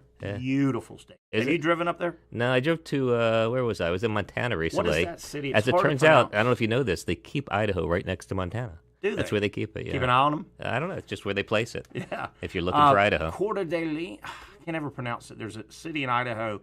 It's as gorgeous as you could. Oh, really? They have a lot of very high bridges going over there. Because it's a mountainous, so the bridge. You'll look. It's gorgeous. Yeah. The trees are different. It's beautiful country. All right, I will check it out. Montana, Idaho. Good stuff. Very nice. What city are you in? It was so funny because I told the guy, I was like, where do I need to get my ticket to? I was like, do they have more than a city with an airport? Yeah. And Boise, flying into Boise. Going into Boise. Skinner wrote about Boise. Did he? Yeah. Wrote about Alabama as well. Yeah. Isn't it funny that Sweet Home Alabama is the theme song of Jacksonville? Yeah, but Alabama rolls off your tongue more than Sweet Home Florida. Right, or Jacksonville. Right, Jacksonville. Yeah. Alabama just kind of got the A's and the L's and the A's and the M's and kind of, right? I'm with you. Right? I'm with you 100%. You think they went through a bunch of the states? Sweet Home Louisiana. Here's the thing about the song. It has a plot, and it's about Alabama. Oh, George Wallace and all that. Yeah, yes. Birmingham. Yeah, it wasn't like they were trying to find a name for the song. Are you sure they just didn't have a map and they were going, okay, Sweet Home Shreveport. Nope, and they call out Neil Young in that song. That's they do. Not a very flattering and they song were buddies, for Neil Young. They were not buddies. At that moment. They became buddies, yeah. Neil Young will remember. Southern man don't need you around anyway, anyhow, or something like that. Yeah. Get out of. Speaking of getting out of here, I will get out of here. I got an idea. Why don't you scram? My favorite word, by the way. I promise you at least as many underwear stories next week. Thanks for having me on. Can't wait. He is Mike Freed. We took it out of bounds. Come back, wrap it up. 30 minutes left to talk some more March Madness basketball. Hope to hear from Brent Beard on the other side.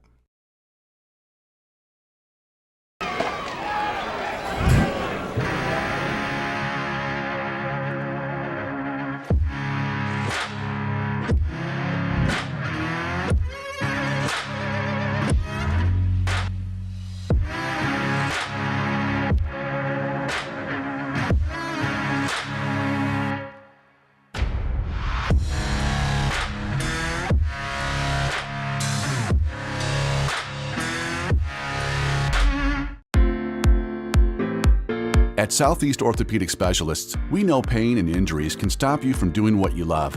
This is why our board-certified orthopedic specialists offer the latest in both non-surgical and surgical treatment options and create a treatment plan tailored to your unique lifestyle and goals.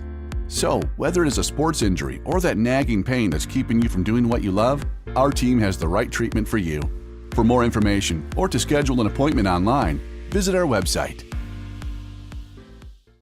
Finally, a family atmosphere, kid-friendly restaurant with a real sports bar feel. Rick's Jack's Beach features all of that and a large, climate-controlled covered patio with misting fans and heaters for all seasons. Mix in an extremely diverse menu that features the most quality and affordable steak at the beach, and there's no reason not to enjoy your next lunch, dinner, happy hour, or big sporting event at Rick's Jack's Beach, 300 2nd Street North in Jacksonville Beach. See you at Rick's Jack's Beach.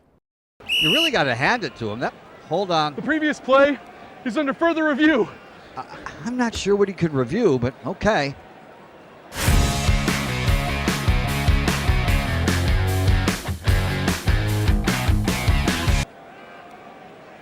Sure has been a while. Dine in at Hurricane Grill and Wings for the football season. Well, there he is. Oh, what is that? The Action Sports Jacks 24/7 network is streaming. I'm Stuart Weber, and I'm here to teach you a nice three-step process on how you can watch all your favorite programming from the Brent and Austin Show every weekday 10 a.m. to 1 p.m. or the Cup Date with me. It's fantastic. We talk NASCAR. It's a great time. Wednesdays at 1 o'clock. All right, first step, easy. Download the Action News Jacks app. You probably already have it downloaded on your phone, so you might already have that one taken care of. Step 2, see that stack of pancakes up there? You click that stack of pancakes, and it's going to bring down step number 3, which is a full screen of all the different streams that you can click on, including the Action Sports Jacks 24/7 stream. You click that, the video's rocking and rolling on your mobile device. You're watching all the shows you want to, and you're having a good time. You can also do it on your smart TV with the Action News Jacks Now app. I do it on my Samsung TV at home. It's a great way to watch it on a nice, large screen for all the content. That's the Action Sports Jacks 24/7 network. Hope you can find it. You trust CGC to make your water great, and now you can trust CGC with your plumbing needs as well. Fast, convenient scheduling, licensed and insured. A quick call away at 904-552-1242. You never know when you're going to have an issue with a shower, toilet, or maybe it's a sink that sometimes is easy to fix. All right, let's be honest. I'm not fixing anything. I'm totally staging this because when I have a plumbing problem, I call CGC Water Treatment and Plumbing. Trained professionals, transparent pricing, customer satisfaction. Small problem or even a bigger issue. Maybe you need a new tankless water heater or something a bit more intricate. The experts with 25 years of experience at CGC Water Treatment and Plumbing can do it all. Call 904-552-1242 or visit cgcwater.com. That's 904-552-1242 or cgcwater.com. CGC Water Treatment and Plumbing, an authorized independent Connecticut dealer. Florida license number CFC 1432579. Okay, let's dive back into March Madness. We should have our buddy Brent Beard on here the final 30 minutes to get into it. Brent, thanks for your time. I know it was a busy weekend. Really, really high-level basketball. Final Four is set. Before we get to the Final Four, you can't talk Final Four without SEC. Half of the field is from the SEC. And I think it's pretty apropos that as competitive as the SEC was this year, as top-heavy with really good teams as the SEC was this year in basketball season, the two best teams are still playing. The regular season champion, Auburn, and the tournament champion Florida. Would you go along with that? Yeah. I tell you what, though, there were we don't know how far they would have gotten, but both Ole Miss and Arkansas just absolutely gave it away. Yeah. To say the least, and that was disappointing for their fans. Tennessee put on another inexplicable performance, Terry, particularly in the first half. You know by now that when Tennessee is playing poorly, they just simply can't score. And when you go 20 minutes and can't score 20 points, that's a problem. So they got behind and were never in that game. They really were. And Brent, of the 330 whatever Division I men's basketball teams in the country this year, the last team that you want to be playing defense against you, if you can't score, is the Houston Cougars. They put on a clinic yesterday of getting inside Tennessee's jersey. It was ugly to some people, but defensively a masterpiece. Houston basically guards you when you get off the bus. They do, man. They get in your jersey. Really when it starts. Kevin Sampson's just a savant when it comes to defense, and they have proven that all the way around. The interesting thing about that Houston program, and we don't talk much about them, but there'll be a lot of talk about them this week. There's a couple things. He has hired several members of his family to be on his staff. Right. So they're a pretty cohesive group. He also talked about his team the other day, and he never once used the word talented. He really does not. Now, and Houston can be a pretty rough city, but he is not one to put up with a lack of chemistry or anyone that will not cooperate.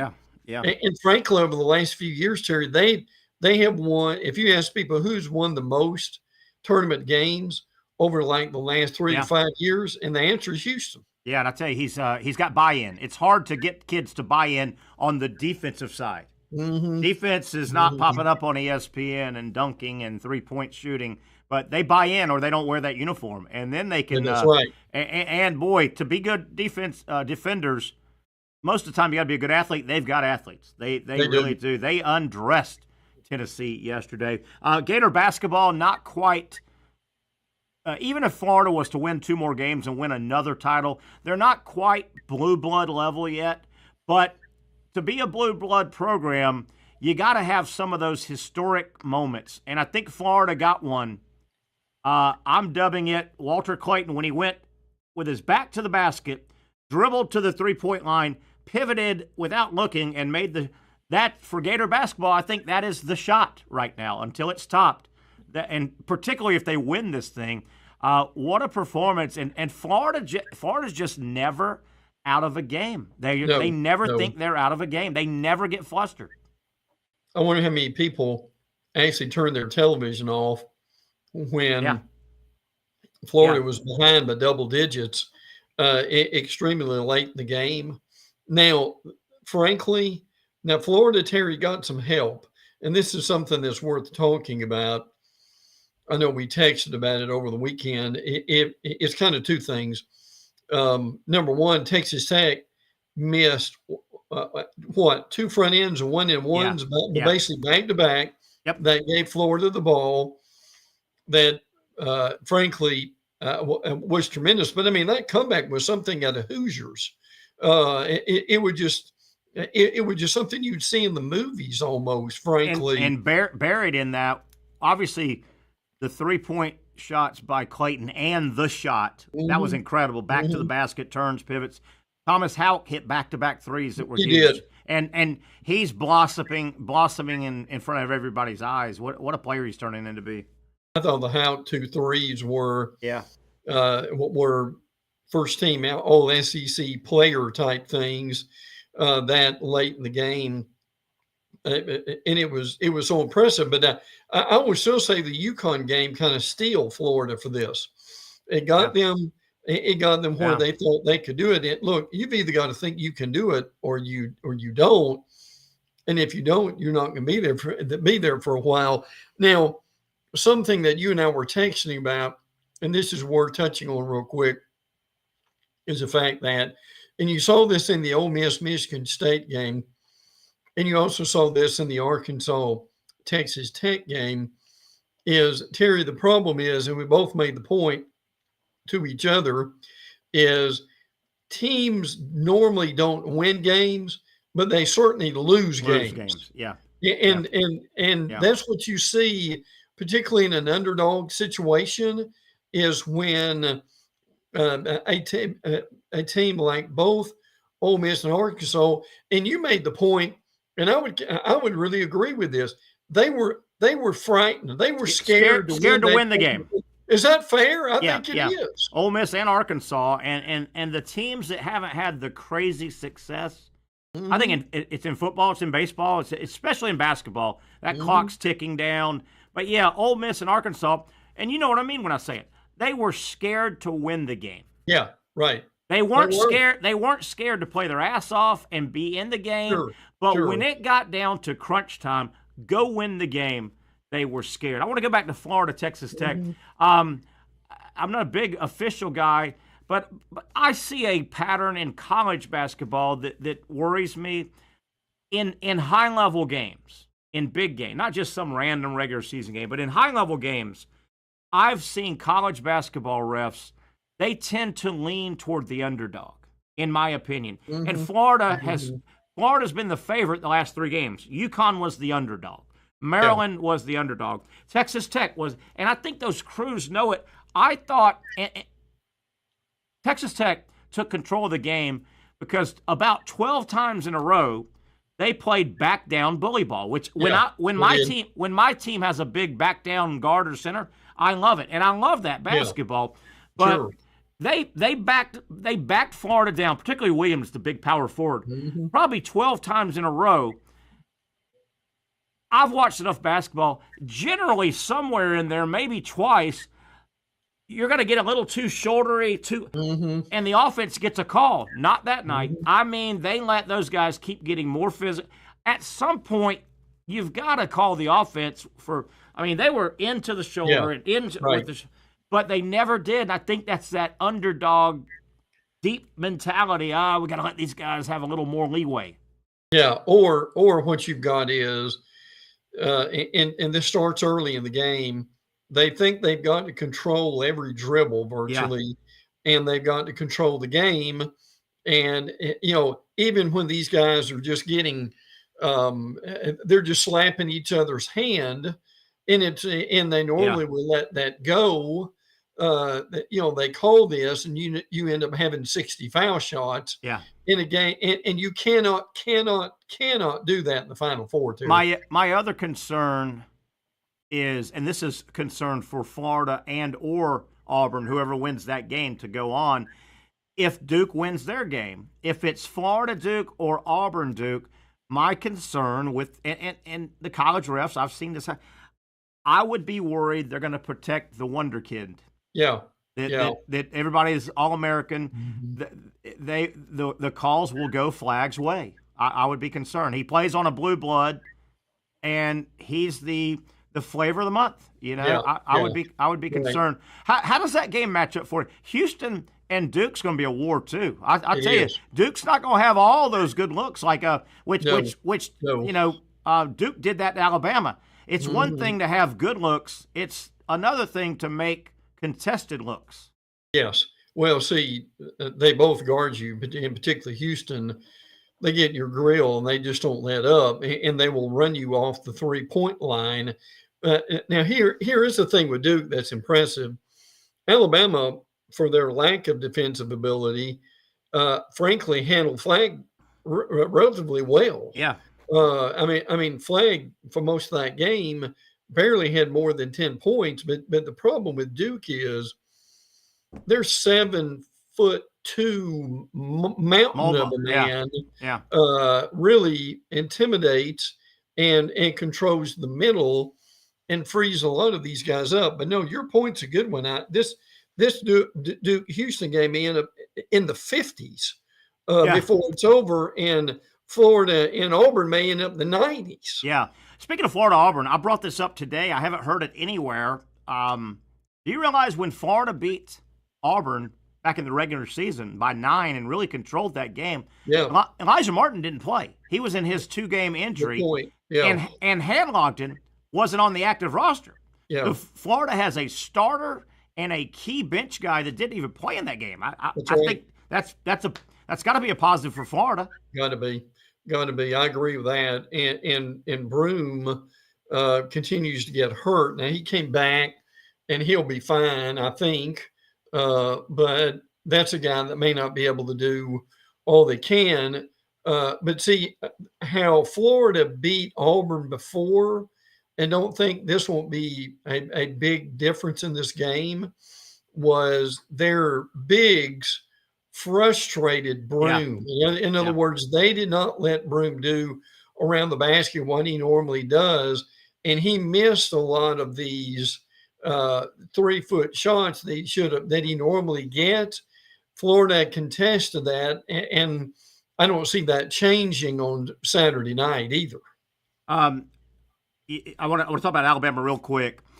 After they made 25 3-point shots to beat BYU, I was convinced they weren't going to run with Duke, because it was almost like Alabama had their crazy shooting game one game too early. They did.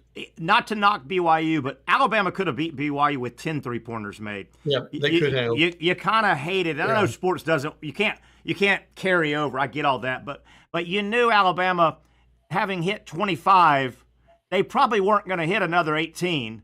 So you went, oh, did they go a little too early? That's number one. Number two, you know how you and I talk about there are only a handful of coaches that really help their team and can draw stuff up. Mm-hmm. I think Izzo helped his team the other night. They weren't that. Auburn was better than them. What about Kelvin Sampson's inbound play that won the game? Not only was that a great drawn up play, but the good coaches that help their teams, he could have used that earlier in the game, but he didn't. Sure could have. You got to know when he was sitting on that play. You know, the quick inbound. Yes. It was a beautiful play called at the right time. That's the kind of coaching that helps your team, and everybody doesn't have a coach like that.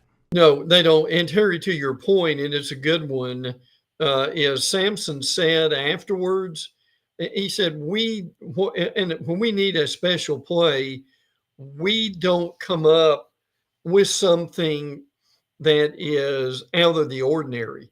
We go back to what we practice every day, and they know what that play is going to be, and they run that play, which frankly, when you look at it, is a really simple play. It was a very simple play. But the guy basically was wide open. Yeah. And he got to the basket immediately. It was a brilliant play. Yeah, it was so simple. Baseline inbound. Yeah. The inbounder throws it, cuts, and he gets it right back. Yeah, he sure did. And now to your point too, see if you're playing a Duke or a Houston, the problem is on that you've got that Thursday, Saturday, or Friday, Sunday. When you're playing an elite team like Duke or Houston, that does not give you enough time. Yeah. If you're playing them on Saturday or Sunday after you played Thursday or Friday. And to back up what you said, there's no way in the world that Alabama was emotionally ready to play that game. Now, I'm not saying that they would win, but if Bama had played Duke Saturday night in the Final Four after having a week off, that may have been different. But mentally, Terry, they were still dreaming of hitting 25 threes and thought they could just step on the court and do the same thing against Duke. Staying with Alabama for a second, we got 2 minutes left with Brent Beard here on a Monday. Obviously, it'll be a heavy March Madness show all week long. I love Nate Oates. I like watching Alabama. I like the way they play. He plays faster than anybody. A lot of people like Florida likes to shoot threes. Auburn likes to shoot threes. Right. Nate Oates takes it to another level. Does he have to look at his I don't mean change at all, but does he need to tweak that style 5%, 10% for those games where he's not out shooting, or do you just let the math take over and keep doing what you do in one? Well, and look, Duke answered that question, frankly, by Duke didn't shoot a whole lot of threes, but where Duke is really dangerous is that little 12 to 15-foot shot. Yeah. That they just, I mean, Terry, they hit that shot with their eyes closed. Yeah. And that's one thing that Nate Oates really needs to do because, A, the threes weren't going, and B, Bama would get to the rim, and they couldn't score either. Yeah. Because of the Duke center. So plan C, if you will, is to do what Duke did. Look, Terry, 2 points is better than no points. Yes. So that would have made a difference, and Duke made that work all night long.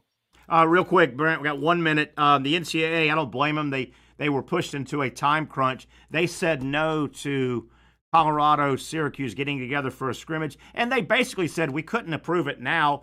A bunch of teams have already played spring ball. You can't take this opportunity away. I think it will get approved probably by next year. I think you'll have joint college football practices like you do NFL joint practices.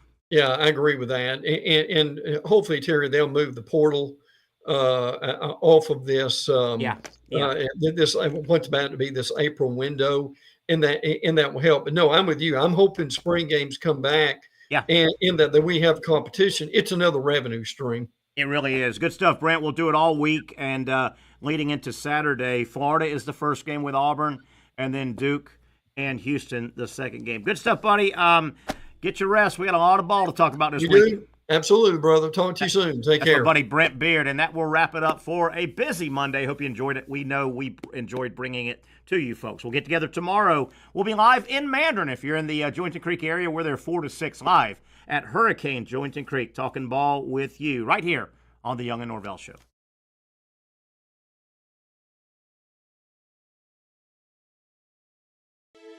For those dealing with pain from a sports injury, arthritis, or spine condition, Southeast Orthopedic Specialists offers innovative new non-surgical options.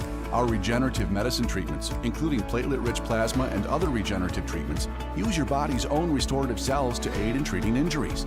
These procedures are performed in our offices and typically require minimal downtime.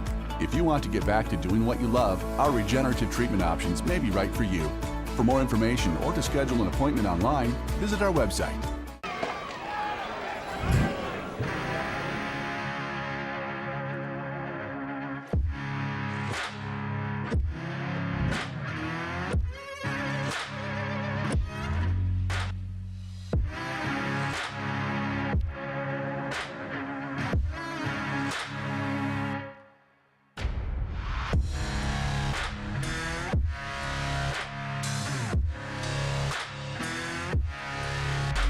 Finally, a family atmosphere, kid-friendly restaurant with a real sports bar feel. Rick's Jack's Beach features all of that and a large, climate-controlled covered patio with misting fans and heaters for all seasons. Mix in an extremely diverse menu that features the most quality and affordable steak at the beach, and there's no reason not to enjoy your next lunch, dinner, happy hour, or big sporting event at Rick's Jack's Beach, 300 2nd Street North in Jacksonville Beach. See you at Rick's Jack's Beach. You really got to hand it to him.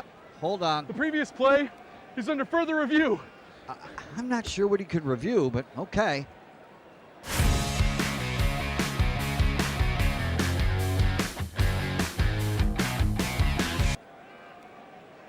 Sure has been a while. Dine in at Hurricane Grill and Wings for the football season. Well, there he is. Oh, what is that? Hey everyone, Olivia Tasley here from Action Sports Jacks to tell you all the different ways you can watch our new 24/7 network. 3 easy steps. You don't even need a pen and paper to write it down. Step number 1, download the app. Search Action News Jacks in your app store either on your phone or your smart TV. Then, once you're on the app, click on that little drop-down menu in the upper left-hand corner with the 3 little lines. That'll show you these options, and boom, right here, click Action Sports Jacks 24/7, and you will be brought to our continuous stream channel. That app can be accessed through all these different platforms. Whether you have Roku, Fire TV, Smart TV, Apple TV, or Google TV, you can find our app. Now, if you don't have access to the app, don't worry, we still got you covered. We're across all social media platforms from Facebook, Instagram, X, YouTube, Twitch. We have a podcast channel. Plus, check out our short reels on our TikTok. Action Sports Jacks 24/7. It's on all the time and everywhere. It's a new logo, new branding. With Bold City Heating and Air, it's an old school approach. One of the few locally owned and operated air conditioning businesses left in Jacksonville. It's hot, Florida in the summer. You can't do much to avoid it, but you can keep cool with Bold City Heating and Air. It's every customer counts kind of service, from when these trucks have pulled up to my home over the last couple of years and when they pull into your driveway as well. From communication to pricing to the actual service, everyone at Bold City Heating and Air cares about you. You know who is coming to your house. You know they will be well trained and they will respect your home. Air conditioning convenience at boldcityac.com. Stay cool while it gets hot. Bold City Heating and Air can help. Don't get caught sweating all summer. boldcityac.com, and they have financing to help.